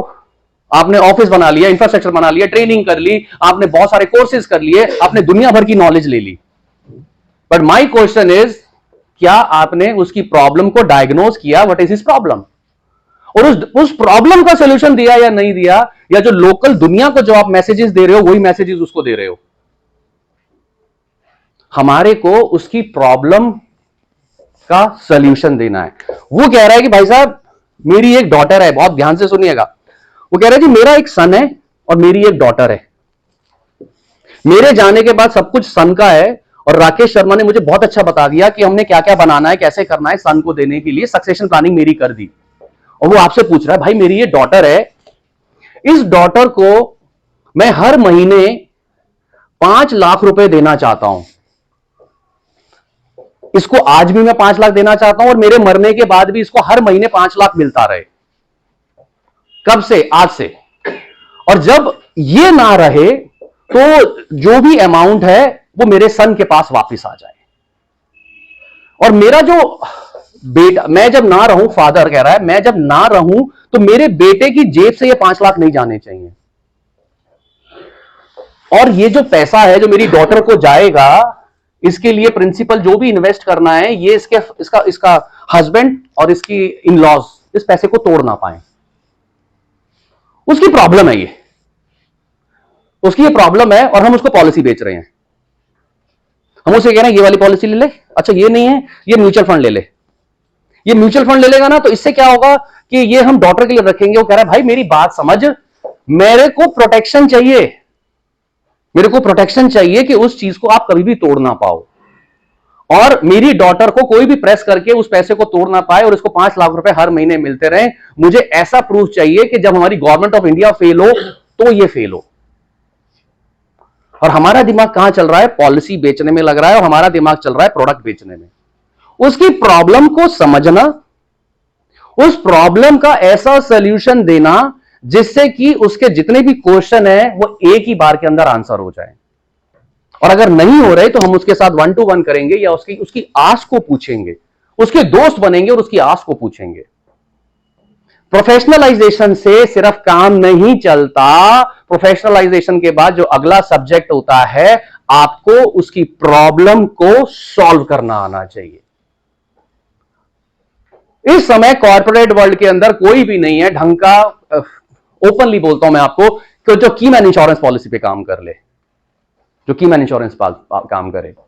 हम सिर्फ अपने आसपास के 4, 10, 20, 50, 100 क्लाइंट्स के बार बार उन्हीं के पास बेचे जा रहे हैं, उन्हीं के पास पिच किए जा रहे हैं। ऑल ओवर इंडिया में पूरा कॉर्पोरेट वर्ल्ड आपकी इंतजार कर रहा है, भाई साहब ये कीमैन इंश्योरेंस पॉलिसी क्या होती है? इसमें सिर्फ टर्म इंश्योरेंस ही बेचना है, इसमें कोई ये नहीं बेचना कि 4 साल के बाद आप पैसा दे दो फिर उसके बाद आपको रिटर्न मिल जाएगा, ये मिल जाएगा। उसकी नीड ही नहीं है, वो उसकी नीड ही नहीं है। उसकी नीड है कि मेरा 100 करोड़ का लोन है, मेरा 500 करोड़ का लोन है, और मेरे सैलरी क्रेडिटर्स अप्रोक्सीमेटली 400-500 करोड़ रुपए के होते हैं। अगर मुझे कुछ हो गया, मेरा बेटे का क्या होगा, मेरी वाइफ का क्या होगा, मेरे बिजनेस का क्या होगा? अच्छा, उसको यह भी नहीं पता कि वो मर भी सकता है। उसको यह भी नहीं पता जो बिजनेस है, उस बिजनेस के अंदर कीमैन इंश्योरेंस पॉलिसी सिर्फ बिजनेस ओनर के लिए नहीं होती, टॉप मैनेजमेंट लेवल की भी होती है। उसको बताने के लिए कोई पहुंचने वाला ही नहीं है। This is called problem solving. Problem solving हमने, अगर मैं इनके ऊपर फोकस कर रहा हूं कि यार मेरे को ना इनको कन्वर्ट करना है क्लाइंट के अंदर, तो मैं क्या करूंगा? इनकी वेबसाइट, इनके फाइनेंशियल्स, इनकी बैलेंस शीट, इनका बिजनेस, इनके ऊपर लोन, इनके परिवार में क्या है क्या नहीं है, मैं सारा डाटा निकाल लूंगा एक दिन के अंदर। एक दिन के अंदर सारा डाटा निकाल लूंगा। मुझे इनके सीए की जरूरत भी नहीं है, मुझे इनके सीए की जरूरत भी नहीं है। और मैं सारा डाटा निकालने के बाद फिर इनको मैं पिच करूंगा। फिर मैं सिर्फ इन्हीं के लिए स्पेशल ईमेल ड्राफ्ट करूंगा, इन्हीं के लिए स्पेशल टीजर बनाऊंगा। This is called professionalisation and problem solving service provider. हमने प्रॉब्लम सॉल्विंग सर्विस प्रोवाइडर बनना है। अब ये फादर जो चाह रहा है, मैं आपको उसका सोल्यूशन भी दे देता हूं। ऐसे हमारे पास बहुत केसेस आते हैं, मेरे पास नंबर ऑफ केस स्टडीज हैं जहां पर आप लोगों का बहुत भला होगा। जैसे इसी एग्जांपल दे देता हूं। ये फादर आए कि भाई साहब मेरे को ऐसे ऐसे ऐसे ऐसे चाहिए और जिंदगी के अंदर कोई इसको तोड़ ना पाए, ये ना हो पाए। हमने बोला जी हो जाएगा, ये हमारी फीस है और 1 घंटे के हमारे इतने पैसे चार्ज करते हैं और आप उस जगह पे आओगे जहां हम आपको बुलाएंगे। अब इस पर्सन ने ये देख लिया राकेश शर्मा प्रोफेशनलाइज है, इसकी पूरी टीम है, मैनेजर है और ये बहुत ही लिमिटेड लोगों को सर्व करता है और ये सिर्फ और सिर्फ रिच पीपल के लिए बना है। इसको ये दिख गया। फिर दूसरा क्या दिखा, इसकी जो प्रॉब्लम थी, हमने बोला हाँ इसका सोल्यूशन है, आ जाओ हम आपको सोल्यूशन देते हैं। आपको कोई नहीं बताएगा क्या सोल्यूशन है, लेकिन मैं आपको ओपन बताता हूं हमने इसको क्या दिया। हमने इसको बोला एक काम करते हैं जी कि हम 5 करोड़ रुपए आपका एक फैमिली ट्रस्ट बनाएंगे डॉटर के बेनिफिट के लिए। डॉटर के बेनिफिट के लिए एक फैमिली ट्रस्ट बनाएंगे, हम उसमें 5 करोड़ रुपए डालेंगे और उस 5 करोड़ रुपए को हम बैंक के अंदर एफडी करेंगे या कहीं पे इन्वेस्ट करेंगे। वहां से एक मंथली इनकम आएगी, या डेट फंड में डाल देना या आप बैंक एफडी में डाल देना या जहां से भी आपकी रेगुलर मंथली इनकम आती है वहां डाल देना। अब ये जो भी मंथली इनकम आएगी ये ऑटोमेटिकली इसके सेविंग अकाउंट में हम ट्रांसफर करेंगे और ये जो हम फैमिली ट्रस्ट बनाएंगे, बैंक अकाउंट जो खोलेंगे, उस बैंक अकाउंट को आप ही ऑपरेट करेंगे जब तक आप जिंदा हैं। और फैमिली ट्रस्ट ट्रस्टी के द्वारा चलाई जाती है और इसके अंदर कोई भी इंडिया का लॉ इस फैमिली ट्रस्ट को तोड़ नहीं सकता। इस फैमिली ट्रस्ट को इसके परिवार के एक सदस्य भी नहीं तोड़ सकते, इसका सन या इसकी वाइफ कभी चाहे तोड़ नहीं सकते। इस लेडी बच्ची की जब शादी हो जाएगी, इसका हस्बैंड इस फैमिली ट्रस्ट को तोड़ नहीं सकता। इसको ऐसा सोल्यूशन दिया, ये कह रहा है जी मेरे जो कंसल्टेंट्स हैं उन्होंने आज तक ये क्यों नहीं बताया कि मैं इस तरीके से भी प्रोडक्ट को डिजाइन कर सकता हूं। या ये प्रोडक्ट डिजाइनिंग नहीं है, this is called problem solving technique. Product तो वही है जो आप बेच रहे हैं, आप म्यूचुअल फंड दे रहे हैं, आप डेट दे रहे हैं, आप आरडी दे रहे हैं, प्रोडक्ट तो ले दे की दुनिया में वही है, लेकिन आप उसको किस तरीके से कॉन्टेक्स्ट में बिल्ड करते हो, that is the game, that's the game. तो हमारे को क्या बनना है, हमारे को अपने क्लाइंट का प्रॉब्लम सॉल्विंग पर्सन बनना है। एक पर्सन की नीड डिफरेंट हो सकती है, हर पर्सन की नीड डिफरेंट है, ये आपको समझना होगा। तो हमने बोला कि प्रॉब्लम सॉल्विंग बनना चाहिए। इसके ऊपर एक और पार्ट है, इसके ऊपर एक और पार्ट है। मैं आपको उस जोन में लेके जा रहा हूं जिस जोन में कोई भी नहीं है। मैं आपको उस जोन में लेके जा रहा हूं, अगर आपने मेरे उस कॉन्सेप्ट को समझ लिया तो आपके पास अनलिमिटेड पैसा होगा, अनलिमिटेड पैसा होगा। आपको अपने बिजनेस के अंदर थोड़ा सा दिमाग और समय लगाना है, आपको थोड़ा सा दिमाग और समय लगाना है। हमने बिजनेस के अंदर मेहनत नहीं करनी या सिर्फ काम नहीं करना, सही काम करना है बिजनेस के अंदर। ये तीसरा वाला जो एरिया है वो क्या है, बिजनेस ओनर क्या देख रहा है, प्रोएक्टिव एक्शन और एडवाइस। प्रो एक्शन एडवाइस क्या है, मैंने बोला कि मैं इस बिजनेसमैन को कैच करना चाहता हूं।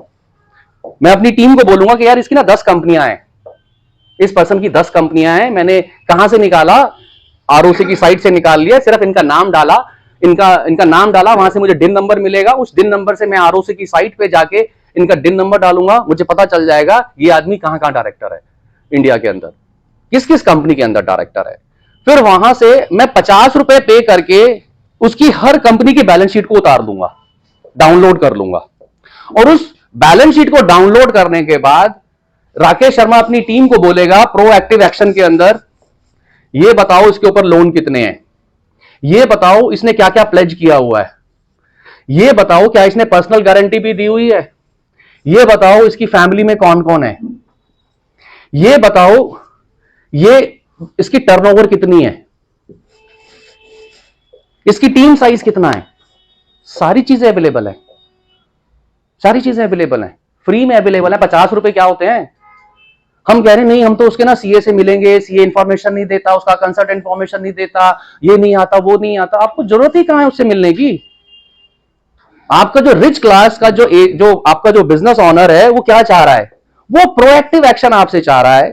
अब मैंने इनकी बैलेंस शीट पूरी पढ़ ली और मुझे पता है कि ये सुबह जिम जाते हैं, ये गोल्फ कोर्स जाते हैं, या ये किसी हाई जेंट्री के अंदर जाते हैं। अब मेरा नेक्स्ट कदम क्या होगा? उस गोल्फ कोर्स के अंदर चला जाऊंगा एक दिन, और मुझे पता है इस टाइम के बीच में, इस टाइम में ये जाते हैं, और वहां जाके इनके साथ में वैसे ही खड़ा हो जाऊंगा, चाय सिप लूंगा और बातों बातों में यहां तक ले आऊंगा। सर आपके ऊपर तो 300 करोड़ रुपए का लोन है, आपने तो सर अपनी पर्सनल प्रॉपर्टी और ये घर भी प्लेज किया हुआ है। सर 300 लोग आपके नीचे काम करते हैं, वो तो सुबह एंजॉय कर रहे हैं, लाइफ भी एंजॉय कर रहे हैं और घूमने फिरने भी जाते हैं। बट सर मैं देख रहा था आपके बैलेंस शीट्स को, और वहां तो मैंने देखा आप सेल तो बढ़ा रहे हैं लेकिन आपके लोन बढ़ रहे हैं सर। और सर अगर यहां पे की मैनेजर पर्सन, ये नहीं बोलना आपको कुछ हो गया, अगर आपके कंपनी के की मैनेजर पर्सन को कुछ हो गया सर मैं चाहता हूं ये 300 करोड़ रुपए का गिफ्ट मैं आपको दूं, ये 100 करोड़ रुपए का गिफ्ट मैं आपको दूं अगर आपके किसी भी की मैनेजरियल पर्सन को कुछ हो जाता है। अब इसका नेक्स्ट क्वेश्चन ये होगा, भाई तू क्यों देगा, तू क्यों देगा? तो वहां पे पूछेगा how will you do it, how will you do it, and then फिर आप उसको बताओगे सर मैं ना ऐसे ऐसे एडवाइजर हूं और मैं इस तरीके से कॉर्पोरेट वर्ल्ड को सर्व करता हूं। ये पर्सन आपको आपके कहने से पहले आपको अपॉइंटमेंट देगा। क्यों? क्योंकि आपने प्रोएक्टिव एक्शन लिया है, प्रोएक्टिव एक्शन लिया है। मैं इनको नहीं जानता, मैं कहता हूं चल मैं इनको 10% जानता हूं, ये हेलो हो रखी है। कितने लोगों को हम प्री स्क्रूटनी कर रहे हैं, सेल करने से पहले, मीटिंग करने से पहले प्री स्क्रूटनी कर रहे हैं, और वो प्री स्क्रूटनी के अंदर हमने 10 की लिस्ट बना रखी है आइटम की कि क्या क्या काम हमें करना है, उसके कौन से डॉक्यूमेंट्स हैं जिसको स्टडी करना है। अभी तो हम क्या कह रहे हैं, माल खरीद लो, माल खरीद लो, माल खरीद लो, एक ये नया प्रोडक्ट आया है और इसके इतने दिन रह गए हैं और अगर ये नहीं खरीदा तो प्रोडक्ट बंद हो जाएगा। प्रोडक्ट सभी वही बेच रहे हैं लेकिन कॉन्टेक्स्ट डिफरेंट है। हमारे को कॉन्टेक्स्ट पे काम करना है, और कॉन्टेक्स्ट कहता है आपको प्रोफेशनलाइजेशन के काम मोड पे जाना है, आपको प्रॉब्लम सॉल्विंग पर्सन बनना है, एंड थर्ड वन कि आपको प्रोएक्टिव एक्शन और एडवाइस देनी है क्लाइंट को। यस यस, मेरा एक सवाल है, वो ये भी सवाल कर सकता है कि मेरी इन्फॉर्मेशन आपके पास हाँ तो बताया ना sir, we are the professional company sir, हम इंडिया के टॉप मोस्ट बिजनेस ऑनर को सर्व करते हैं सर। और सर ये देखो 3 केस स्टडी सर, ये देखो जहां पे कि हमने माल बेचा, हमने जो कॉन्सेप्ट बेचा था और उसके अंदर वो लाला जी की डेथ हो गई सर, हमने 100 करोड़ रुपए दिलवाए हैं सर, वहां पे 50 करोड़ दिलवाए हैं सर, 20 करोड़ दिलवाए हैं sir. Sir I am on a mission to save the corporates. तो फिर आपकी वो स्टोरी आएगी, फिर आपका वो मिशन आएगा।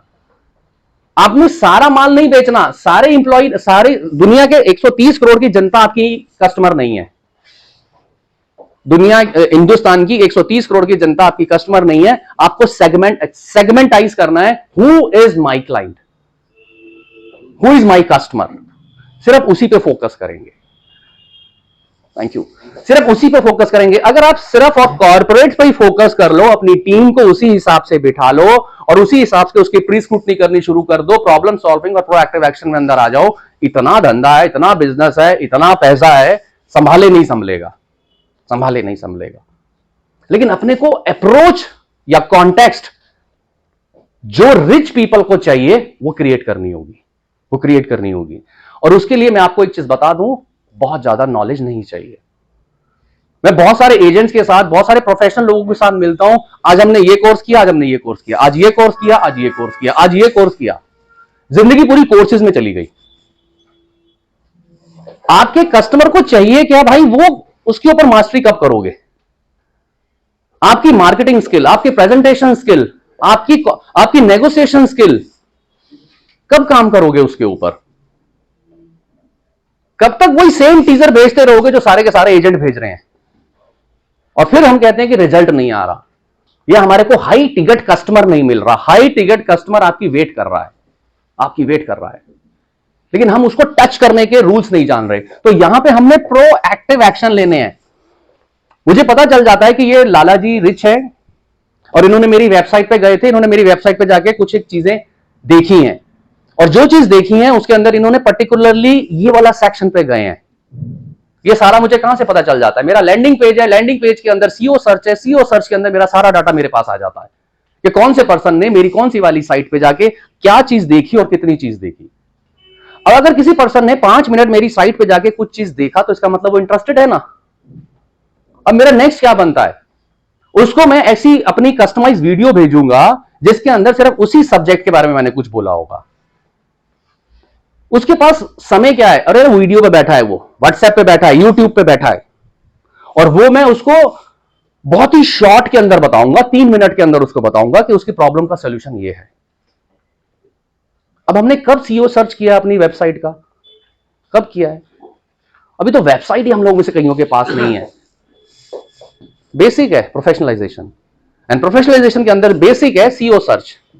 हमारी टीम होनी चाहिए, हमारी टीम होनी चाहिए जो ये सारे काम करें, और ये सारे काम की जो टीम है 20,000, 25,000, 30,000, 35,000 की आती है। कोई बहुत महंगी टीम नहीं है, बहुत महंगी टीम नहीं है, लेकिन हम इसमें पैसा इन्वेस्ट नहीं कर रहे। हम 4 लाख का कोर्स कर लेंगे और उस 4 लाख को कोर्स करने के लिए अपने 36 घंटे लगा देंगे, लेकिन ऑफिस के अंदर टीम नहीं बनाएंगे जो हमारे लिए रिसर्च करके हमें डाटा देगी। अगर आपको अपने बिजनेस के अंदर कम मेहनत करके बहुत सारा पैसा कमाना है, आपको टीम रखनी होगी, आपको टीम बनानी होगी। तो हमारे को प्रोएक्टिव एक्शन लेने हैं, और इस प्रोएक्टिव एक्शन के अंदर आप मेरे से ना पूरे दिन के लिए, तो राकेश भाई पूरे दिन के लिए आपको बुक किया, और प्लीज हमें बताइए बिजनेस ऑनर के प्रोएक्टिव एक्शन क्या क्या हो सकते हैं। मैं 26 साल का अपना एक्सपीरियंस आपके सामने सारा खोल के रख दूंगा, सारा खोल के रख दूंगा। ये चाहिए बिजनेस ऑनर को, ये उसके 50 उसकी जो उसकी नीड है ना, जो वो ढूंढ रहा है, वो ये है 50। उसमें से सिर्फ एक में ही आप एक्सपर्ट बन जाओ, सिर्फ एक में एक्सपर्ट बन जाओ। सारे प्रोडक्ट नहीं बेचने, सारे कॉन्टेक्ट नहीं बेचने, सिर्फ एक कॉन्टेक्स्ट एक्सपर्ट बन जाओ, तबाही मचा दोगे। सिर्फ कीमैन इंश्योरेंस पॉलिसी के एक्सपर्ट बन जाओ, सिर्फ कीमैन। अपनी वेबसाइट ही कीमैन इंश्योरेंस पॉलिसी के ऊपर बना दो, ये भी लिख दो, I am the keyman insurance expert of the India. उसके ऊपर थोड़ी सी रिसर्च कर लो, 1 हफ्ते की रिसर्च कर लो, पढ़ लो, इतने सारे आर्टिकल्स मिल जाएंगे, किताबें मिल जाएंगी, पढ़ लो। प्रेजेंटेशन बनानी है, ईमेल बनानी है, डिजिटल मार्केट के किसी पर्सन को हायर कर लो, वो आपके लिए सुंदर सुंदर ब्राउचर से बनाएगा, सारे कुछ वो क्रिएट करेगा। 3 महीने के बाद आपको कॉर्पोरेट वर्ल्ड से कॉल आएंगी, ये है क्या कीमैन इंश्योरेंस पॉलिसी, प्लीज हमें समझाइए। बोला सर वीडियो बनाएंगे, जो अपना लैंडिंग पेज होगा उस पर वीडियो होगी, और उस वीडियो के अंदर आपको कीमैन इंश्योरेंस पॉलिसी के बारे में फ्री में ज्ञान मिलेगा। अरे हर मीटिंग में थोड़ा पहुंच जाएंगे, अपना समय है, अपनी फैमिली को समय देना है, योगा करना है, हेल्थ के ऊपर काम करना है, और जहां पे कस्टमर हॉट होगा, जहां में लगेगा वहां जाएगा राकेश शर्मा। जब सामने वाला पर्सन मेरे से डिमांड करेगा, Rakesh ji I want your time on this keyman insurance policy, then Rakesh Sharma जाएगा। क्यों? क्योंकि Rakesh Sharma keyman insurance policy का इंडिया का एक्सपर्ट है। राकेश शर्मा इंडिया का फर्स्ट सक्सेशन प्लानिंग गुरु है, और ऑल ओवर इंडिया से, चाहे वो हल्दीराम के मालिक हों, चाहे वो 31,000 करोड़ के मालिक हों, या 300 करोड़ रुपए की टर्नओवर के मालिक हों, वो मेरे हिसाब से या उनके हिसाब से, मैं आपस में जो भी बेस्ट वे होता है उस हिसाब से चलते हैं, और उनको ये चीज फील होती है, professionalisation, problem solving and proactive action. Proactive action, and again मैं बोल रहा हूं, खाली पड़ा है पूरे का पूरा ऑरा, कोई भी नहीं है इसके अंदर। प्रोएक्टिव एक्शन से ऊपर आता है जो क्लाइंट, रिच क्लाइंट ढूंढ रहा है आपके अंदर। आपके अंदर का मतलब है सर्विस प्रोवाइडर के अंदर।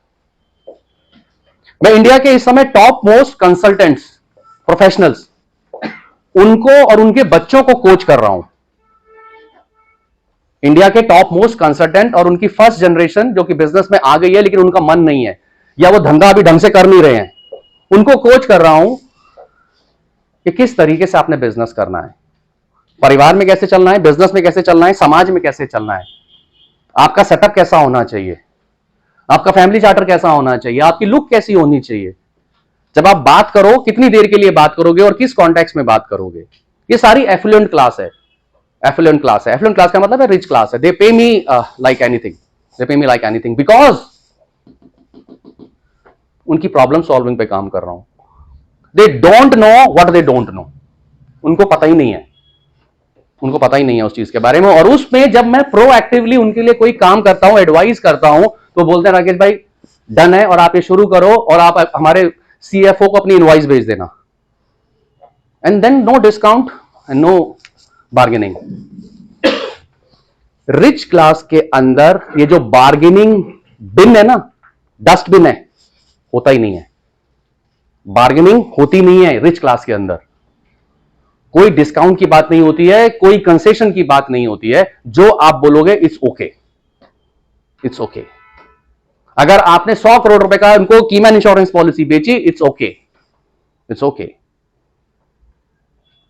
और लोग इंतजार कर रहे हैं आप लोगों का इस पर्टिकुलर सब्जेक्ट के ऊपर। नेक्स्ट, ये जो सर्विस प्रोवाइडर है, आप लोग जैसे हैं, बिजनेसमैन का कंसर्न क्या है? डाटा सिक्योरिटी और यू कैन से सिक्योरिटी। एक रिच क्लास का जो सबसे बड़ा सेकंड मतलब ये दिस इज अभी जो पहला लिखूंगा वो है, सबसे बड़ा कंसर्न क्या है? सिक्योरिटी।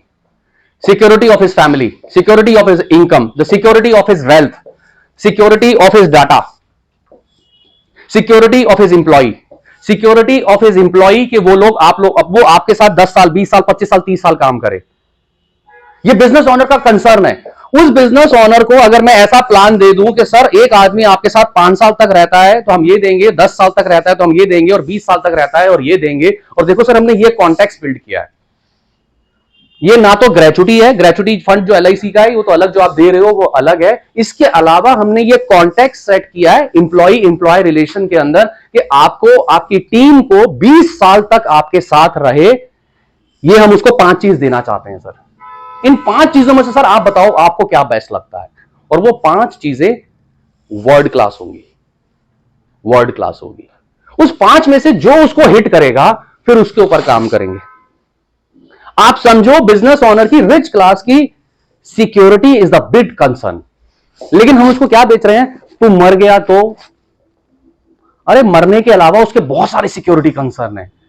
कभी रिच क्लास के साथ आप बैठिए, आपको दिखाई देगा वो अकेला है, उसका कोई नहीं है, वो कोई नहीं है उसका।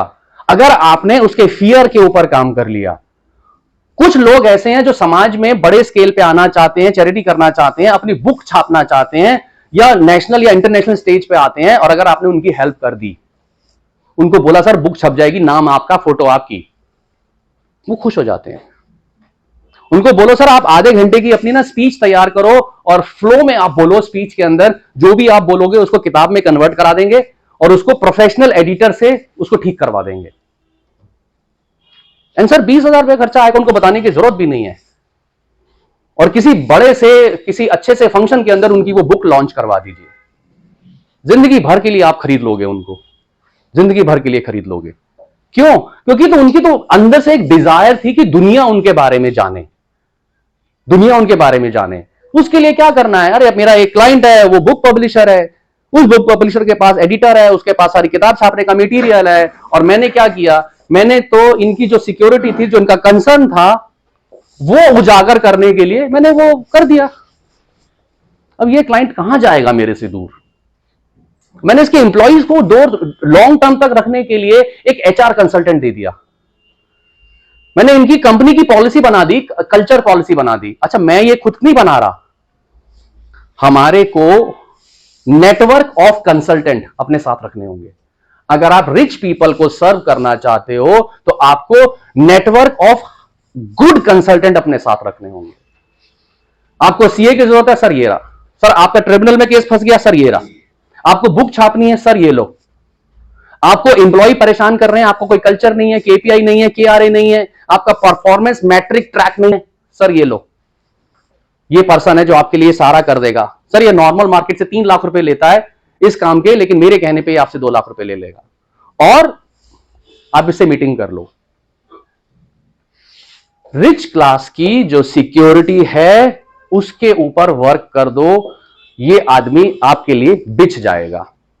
मैंने शुरुआत में भी बोला था कि रिच क्लास क्या चाहता है कि उसके जो पीपल हैं उसकी टेक केयर कर दो, उसके एम्प्लॉय, उसके स्टेक होल्डर, उसके फैमिली मेंबर और उसके बिजनेस के अंदर जितने भी स्टेक होल्डर हैं उनकी टेक केयर कर दो। कुछ टेक केयर आप अपने प्रोडक्ट से करोगे, अपने सर्विसेज से करोगे, और कुछ आप जो आपका एक्सटेंडेड नेटवर्क ऑफ कंसल्टेंट है उससे करवाओगे। सपोज करो आप मेरे से मिलने आते हो, राकेश भाई मुझे आपसे मिलना है और मैं चाहता हूं मेरे ना 10 क्लाइंट हैं ये टॉप मोस्ट वाले, और जो आपकी जो रेंज है ना 300 करोड़ के ऊपर वाली, ये सब उसमें फॉल करते हैं। तो राकेश भाई अगर मैं आपको इनकी फैमिली के अंदर as a succession planning consultant आपको लेके जाऊं, क्या आप चलोगे? राकेश शर्मा मना करेगा क्या? मुझे तो धंधा आ रहा है, 300 करोड़ से ऊपर का बंदा आप मुझे दे रहे हो, मेरे को तो मार्केटिंग करनी पड़ती है, सेमिनार में जाना पड़ता है, इतने सारे मेरे को पापड़ बेलने पड़ते हैं, और आप मुझे कह रहे हो राकेश भाई हम आपको ना कंसल्ट, अपने क्लाइंट आपको रेफर करेंगे सीधा, उसके साथ मीटिंग भी हम कराएंगे और आप कर लेना। और अच्छा राकेश भाई मुझे कमीशन भी नहीं चाहिए कोई, लेकिन उसको दी बेस्ट सर्विस दे देना। और आपने उस कंसल्टेंट को बोला कि राकेश शर्मा मेरा दोस्त है और हमारे कंसल्टेंट पैनल में आता है, ये आपकी जो प्रॉब्लम, जिस प्रॉब्लम से आप जूझ रहे हो ना, इसका आंसर आपको 15 मिनट में दे देगा, और सर ये इसके लैंडिंग पेज है, इस पे जाके कभी आप देख लेना सर। बस इतना ही कहना जरूरी है बस। ऐसे ही हमारे को द लिस्ट ऑफ कंसल्टेंट आपके पास होनी चाहिए। क्यों? क्योंकि इसकी जो भी फियर है ना, जो भी सिक्योरिटी है, कंसर्न्स हैं, उन सब के ऊपर आपको काम करना है। सर्विस इंडस्ट्री के अंदर सिर्फ माल नहीं बेचा जाता, सामने वाले पर्सन की प्रॉब्लम के ऊपर अटैक किया जाता है और उसके पूरे वर्ल्ड को चेंज किया जाता है, पूरे वर्ल्ड को चेंज किया जाता है। Thank you, thank you. तो हमने अपने कस्टमर के वर्ल्ड को चेंज करना है थ्रू अवर सर्विसेज। और प्लीज ये मत मानिए कि you are the insurance agent और the mutual fund agent. You are basically rich people की लाइफ को ट्रांसफॉर्म करते हो और उसके आसपास के वर्ल्ड को सर्व करते हो। और ये आपकी कम्युनिकेशन में आना चाहिए, ये आपके बार बार के एक्शन प्लान में आना चाहिए, और आपकी स्टोरी के अंदर ये आना चाहिए। वहां बेशक ये मत बोलो कि मैं रिच क्लास को सर्व करता हूं, बस इतना बोलो कि हम लोग पीपल्स की लाइफ को टच करते हैं और पीपल में पीपल के उनके जो स्टेक होल्डर है उनकी लाइफ को भी टच करते हैं। और बिजनेस क्यों कर रहे हो? अपना पर्पस और मिशन और विजन बनाइए ना पहले आप। अगर आपने अपना पर्पस, मिशन और विजन नहीं बनाया तो आपकी टीम आपके साथ नहीं खड़ी होगी, आपके फैमिली के मेंबर्स आपके साथ नहीं खड़े होंगे। लेकिन जिस दिन आपने अपना मिशन और विजन खुद का क्रिएट कर लिया, और जब वो आप अपने बच्चों को बताओगे, अपनी वाइफ को या अपने परिवार के सदस्यों को बताएंगे, वो आपको ना गले लगा लेंगे, बोलेंगे वाओ पापा आप इसलिए बिजनेस करते हो, ये आप इंश्योरेंस का काम इसलिए नहीं करते कि हमारा घर चले, मेरे को तो पता ही नहीं था कि पापा आप इसलिए काम करते हो। आई लव यू पापा, आई लव यू। LIC के इंश्योरेंस एजेंट की आप वो एक एड आती है, उसमें आप देखिए दो बच्चे गाड़ी में पीछे बैठे हुए बात कर रहे होते हैं, तेरे पापा क्या करते हैं, मेरे पापा क्या करते हैं, एंड उसके अंदर बोलता वाओ तेरे पापा ये करते हैं, बोला हाँ। LIC इतना पैसा खर्च कर रही है, और वो जिस चीज को हम लोग, मैं बताने की कोशिश कर रहा हूं, LIC ऑलरेडी उसको प्रोपेगेंडा कर रही है, इसको ऑलरेडी एडवर्टाइज कर रही है बहुत बढ़िया तरीके से। लेकिन उस कॉन्टेक्स्ट को आपको भी समझना है, क्योंकि अल्टीमेटली माल बेचने तो आप ही जाएंगे ना, क्लाइंट को सर्व करने आप ही जाएंगे, लेकिन इतना बड़ा कॉन्टेक्स्ट उस एड के अंदर है। तो यहां पर क्या है? सिक्योरिटी, फियर, उसका जितना भी है उस सारे को आप सर्व करेंगे जितना आप कर सकते हैं वो, otherwise the network of consultants. और हमने उस सामने वाले पर्सन के वर्ल्ड को चेंज करना है, उसकी दुनिया को चेंज करना है, सिर्फ माल नहीं बेचना। द फर्स्ट वन,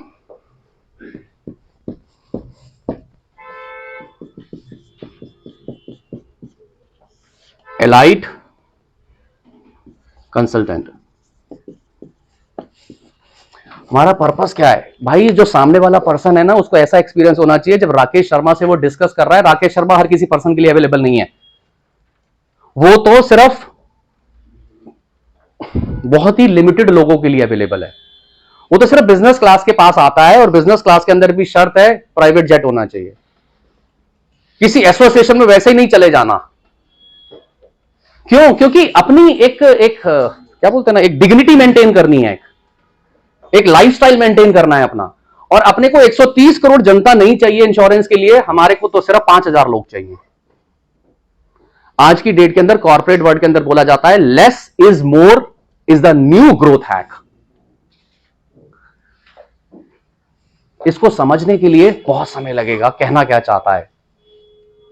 अगर आप गौतम बुद्ध को सुनेंगे, उन्होंने ये लाइन बोली थी, less is more, less is more, इतना मत भागो, less is more. Corporate world के अंदर इसको बोला जाता है सिर्फ और सिर्फ लिमिटेड एरिया पे फोकस करो, लेस इज मोर। आप बोलो मैं तो सिर्फ बिजनेस क्लास को ही सर्व करता हूं, this is very good. Business class के अंदर भी जाके बोलो सर मैं तो सिर्फ 100 करोड़ से ऊपर की कंपनी को सर्व करता हूं, वेरी गुड।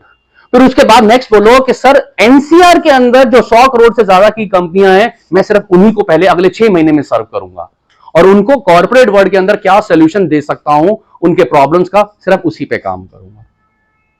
अभी तो कभी हमारे किसी पड़ोसी ने बुला लिया, कभी किसी ने बुला लिया, कभी किसी ने बुला लिया, कभी एक्स प्लान बेचने चले गए, कभी वाई प्लान बेचने कभी चले गए, कभी जेड प्लान चले गए। रिच क्लास पीपल ऐसे लोगों से हेट करता है। रिच क्लास पीपल को चाहिए होता है उसके लिए कोई एक सेपरेट किस्म का इंसान हो जिसको वर्ल्ड में उसकी किताब छपी हुई हो। हमारी किताब होनी चाहिए। आप इंश्योरेंस इंडस्ट्री के अंदर है, सर्विस प्रोवाइडर इंडस्ट्री के अंदर है, आपकी बुक होनी चाहिए। और बुक छापने में कितना समय लगता है? 1 हफ्ता। कितने पैसे लगते हैं? 15 से 20 हजार। कितनी बड़ी बुक चाहिए? 40 पेज की। क्या लिखेंगे? इंश्योरेंस, कॉन्टेक्स्ट, जितनी चीजें मैं आपके साथ शेयर कर रहा हूं, कैसे आपने लोगों की लाइफ को चेंज किया है, कैसे आपने लोगों की लाइफ को बर्बाद होने से बचाया, लिख दीजिए ना बुक के अंदर। आपको नहीं लिखना आता, पब्लिशर लिखेगा। आप सिर्फ हिंदी में मोबाइल पे बोल दीजिए और उसको वॉइस मैसेज भेज दीजिए, फिर उसके बाद सारा काम उसका है। अब आपके जाने से पहले वो किताब आप भेजेंगे अपने प्रोस्पेक्ट को। आपकी वो बुक जानी चाहिए, जो कि अमेज़न पे भी है, जो कि ऑनलाइन भी है, कोई भी कहीं से ले सकता है। कब आपने इस चीज को प्लान किया? ये पर्सन क्या देख रहा है, क्या मेरा कंसल्टेंट अथॉरिटी है सब्जेक्ट की?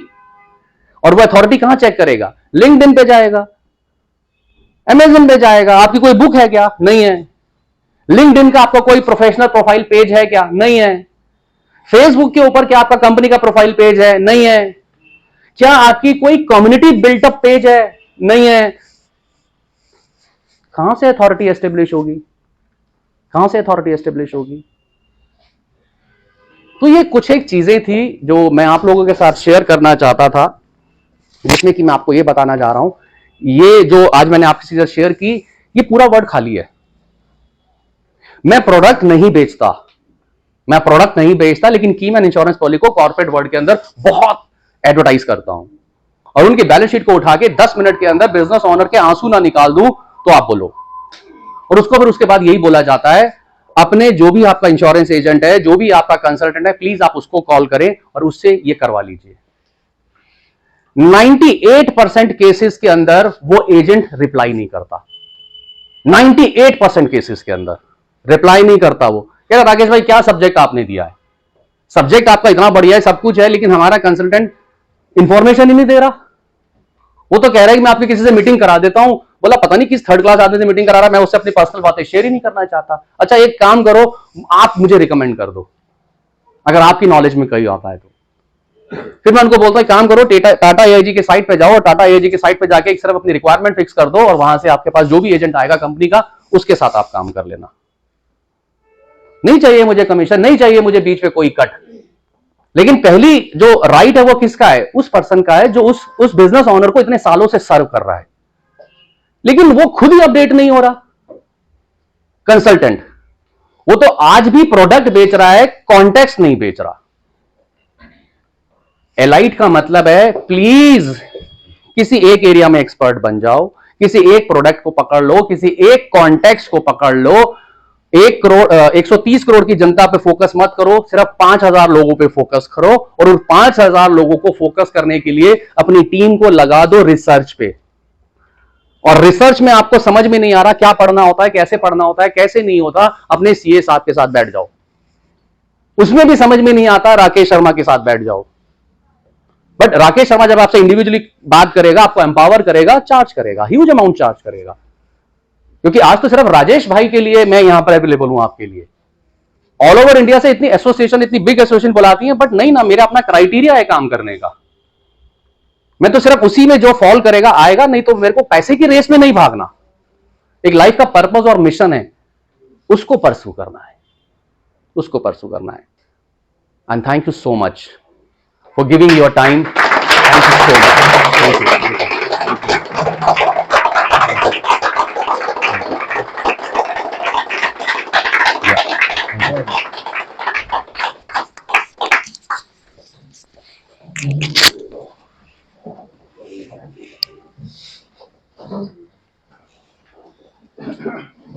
कहां पहुंचे आप लोग?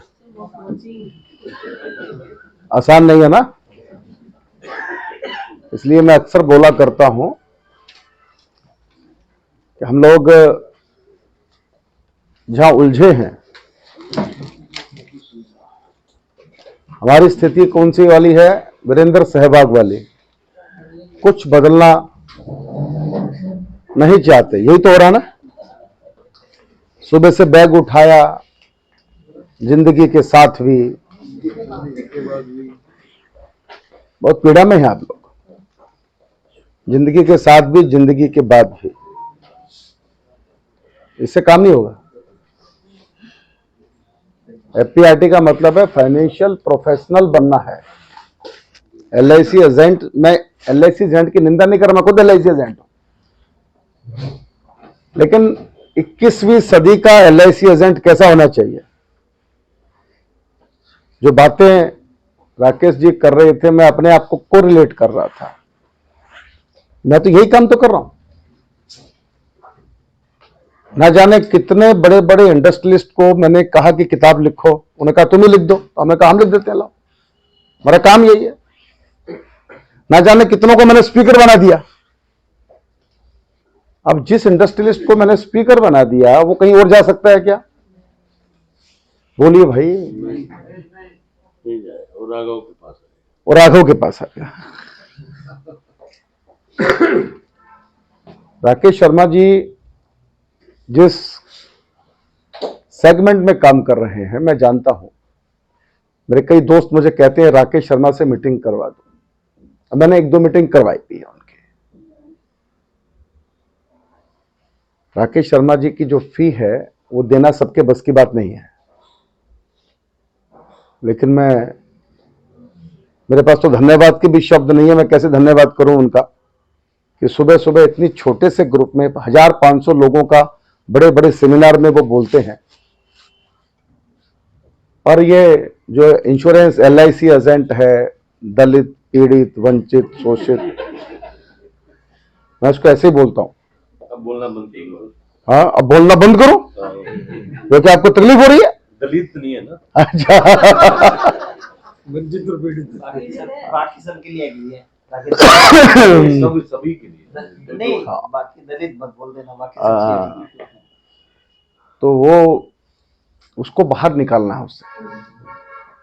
ये एक मिशन है मेरा। इसलिए दोस्तों, नेक्स्ट लेवल पे जाने के लिए आपको जो टूल्स हो सकते हैं, इसलिए जनरल इंश्योरेंस का बिमटेक के साथ टाई अप करके कोर्स डिजाइन किया गया। लिंक आया क्या? नहीं, वो भेजेंगे। उन्होंने बोला कि मैं कुछ टेक्निकल प्रॉब्लम हो रही है फाइनेंस के साथ, तो और रास्ता निकाल लो। अपने पैसे लेके जाके जमा करा देंगे भाई, कोई रास्ता निकाल लो, नहीं तो ये मामला लेट से लेट होता जाएगा। तो क्यों नहीं समझ रहे हैं आप लोग इस बात? मैं क्या समझूंगा इसमें, जब वो डिटेल तो वही देंगे ना। नहीं तो और कोई रास्ता निकाल लो भाई, कैश ले लो, कैश बाद में जाके कैश जमा करवा देंगे। जिद थोड़ी है कि उनसे वही लेना है। हमें ऑनलाइन पेमेंट का लिंक बना के देंगे। चलो, बिमटेक के कोर्स को डिजाइन कर दिया है। डेट्स 9, 10, 11 है ना इसके? 8, 9, 10। कितने लोगों ने मन बना लिया जाने का? ओके, बहुत अच्छा। जो लोग आज पहली बार आए हैं उनको बता देता हूं, हम लोग जनरल इंश्योरेंस का एक 3 दिन का रेजिडेंशियल कोर्स कर रहे हैं इंडिया के सबसे बड़े इंश्योरेंस इंस्टीट्यूट से, जिसका नाम है Birla institute of management, greater Noida, परी चौक। वहां हम 3 दिन का कोर्स कर रहे हैं, ये वहीं रहना है, वहीं 3 दिन की क्लासेज चलेंगी। क्योंकि हमको ध्यान में यह है कि हमारा जो ये एफपीआरटी का हमारा मित्र है, ये एलआईसी में तो एक्सपर्ट है, लाइफ इंश्योरेंस का भी काम ठीक से करता है, पर जनरल इंश्योरेंस में हाथ बहुत तंग है। यस और नो? तो उसका ये हाथ थोड़ा खुलना चाहिए, इसके लिए ये कोर्स हमने डिजाइन किया है। जो आज पहली बार सुन रहे हैं उनको बता देता हूं, 8, 9, 10 इसकी डेट्स हैं, और ये ग्रेटर नोएडा में है। आनंद भैया आप भी आना है। एंड इसकी फी है कितनी भाई? 17,800। 17,800 रुपए की फी है, जिसमें खाना रहना सब सम्मिलित है, ट्रेनिंग और जीएसटी भी शामिल है, जीएसटी भी। और इसमें आपका जो वहां आपको सिलेबस जो पढ़ाया जाएगा उसका भी आपको मिल जाएगा, राइटअप मिल जाएगा। तो आज की क्लास थोड़ा सा सोचना, विचार करना कि मैं क्या कर रहा हूं। अभी तक मैं हार्ड वर्क कर रहा था, अब से हमको थोड़ा सा विचार करना पड़ेगा स्मार्ट काम कैसे हो जाए।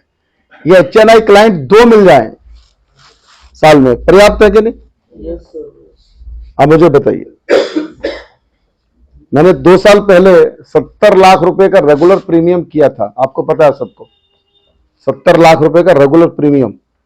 ये कौन से क्लाइंट से किया होगा? इन्हीं से किया है, इन्हीं से किया है। और अब एक बात चल रही है, आप सोच नहीं सकते, और ये काम होने वाला है, मैं आज आपको बता के जा रहा हूं। 30 करोड़ रुपए का एलआईसी में रेगुलर प्रीमियम लेके आएगा रजिस्ट्रेशन। 30 करोड़ रुपए का रेगुलर प्रीमियम लेके आऊं। बहुत जबरदस्त मीटिंग चल रही है मेरी, एंड बहुत जल्दी क्लोज होगा। हो सकता है मुझे राकेश भाई की मदद चाहिए उसके अंदर, तो आपको थोड़ा मेरे को सपोर्ट करना पड़ेगा इस काम के लिए। तो थोड़ा सा आप यहां से बाहर निकलिए।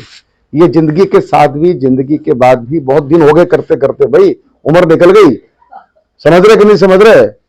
हाँ, तो आप थोड़ा सा, राकेश भाई का सपोर्ट हमेशा आपके लिए अवेलेबल है। ऐसा व्यक्ति कहां मिलेगा? सबके पास उनका मोबाइल नंबर है, आप उनको संपर्क करते हैं, उनको बुलाते हैं। तो मैं आज उन्होंने एक विजन दिया हमको, हमारी आई ओपनिंग सेशन था आज का। ये समझिए बात को, दुनिया कितनी बड़ी है और हम कहां क्या कर रहे हैं। तो उस बड़ी दुनिया में आपको ले जाने का काम राकेश भाई कर रहे हैं, और आपको जाना चाहिए, ये मेरा आप लोगों से निवेदन है।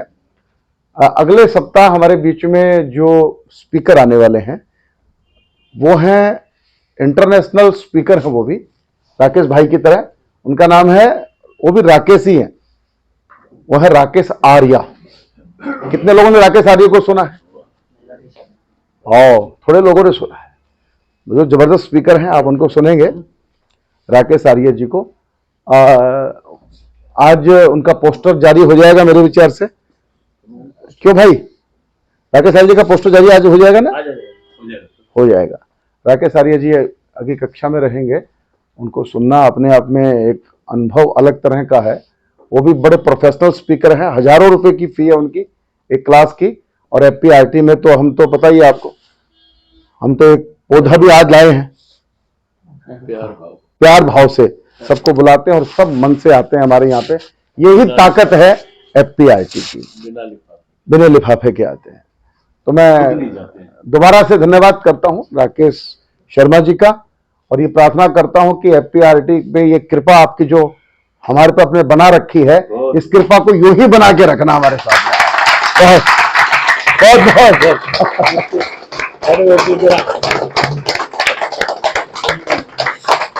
हाँ, जनगणमन कर रहे हैं, राष्ट्रगान के लिए खड़े हो गए आप सब लोग।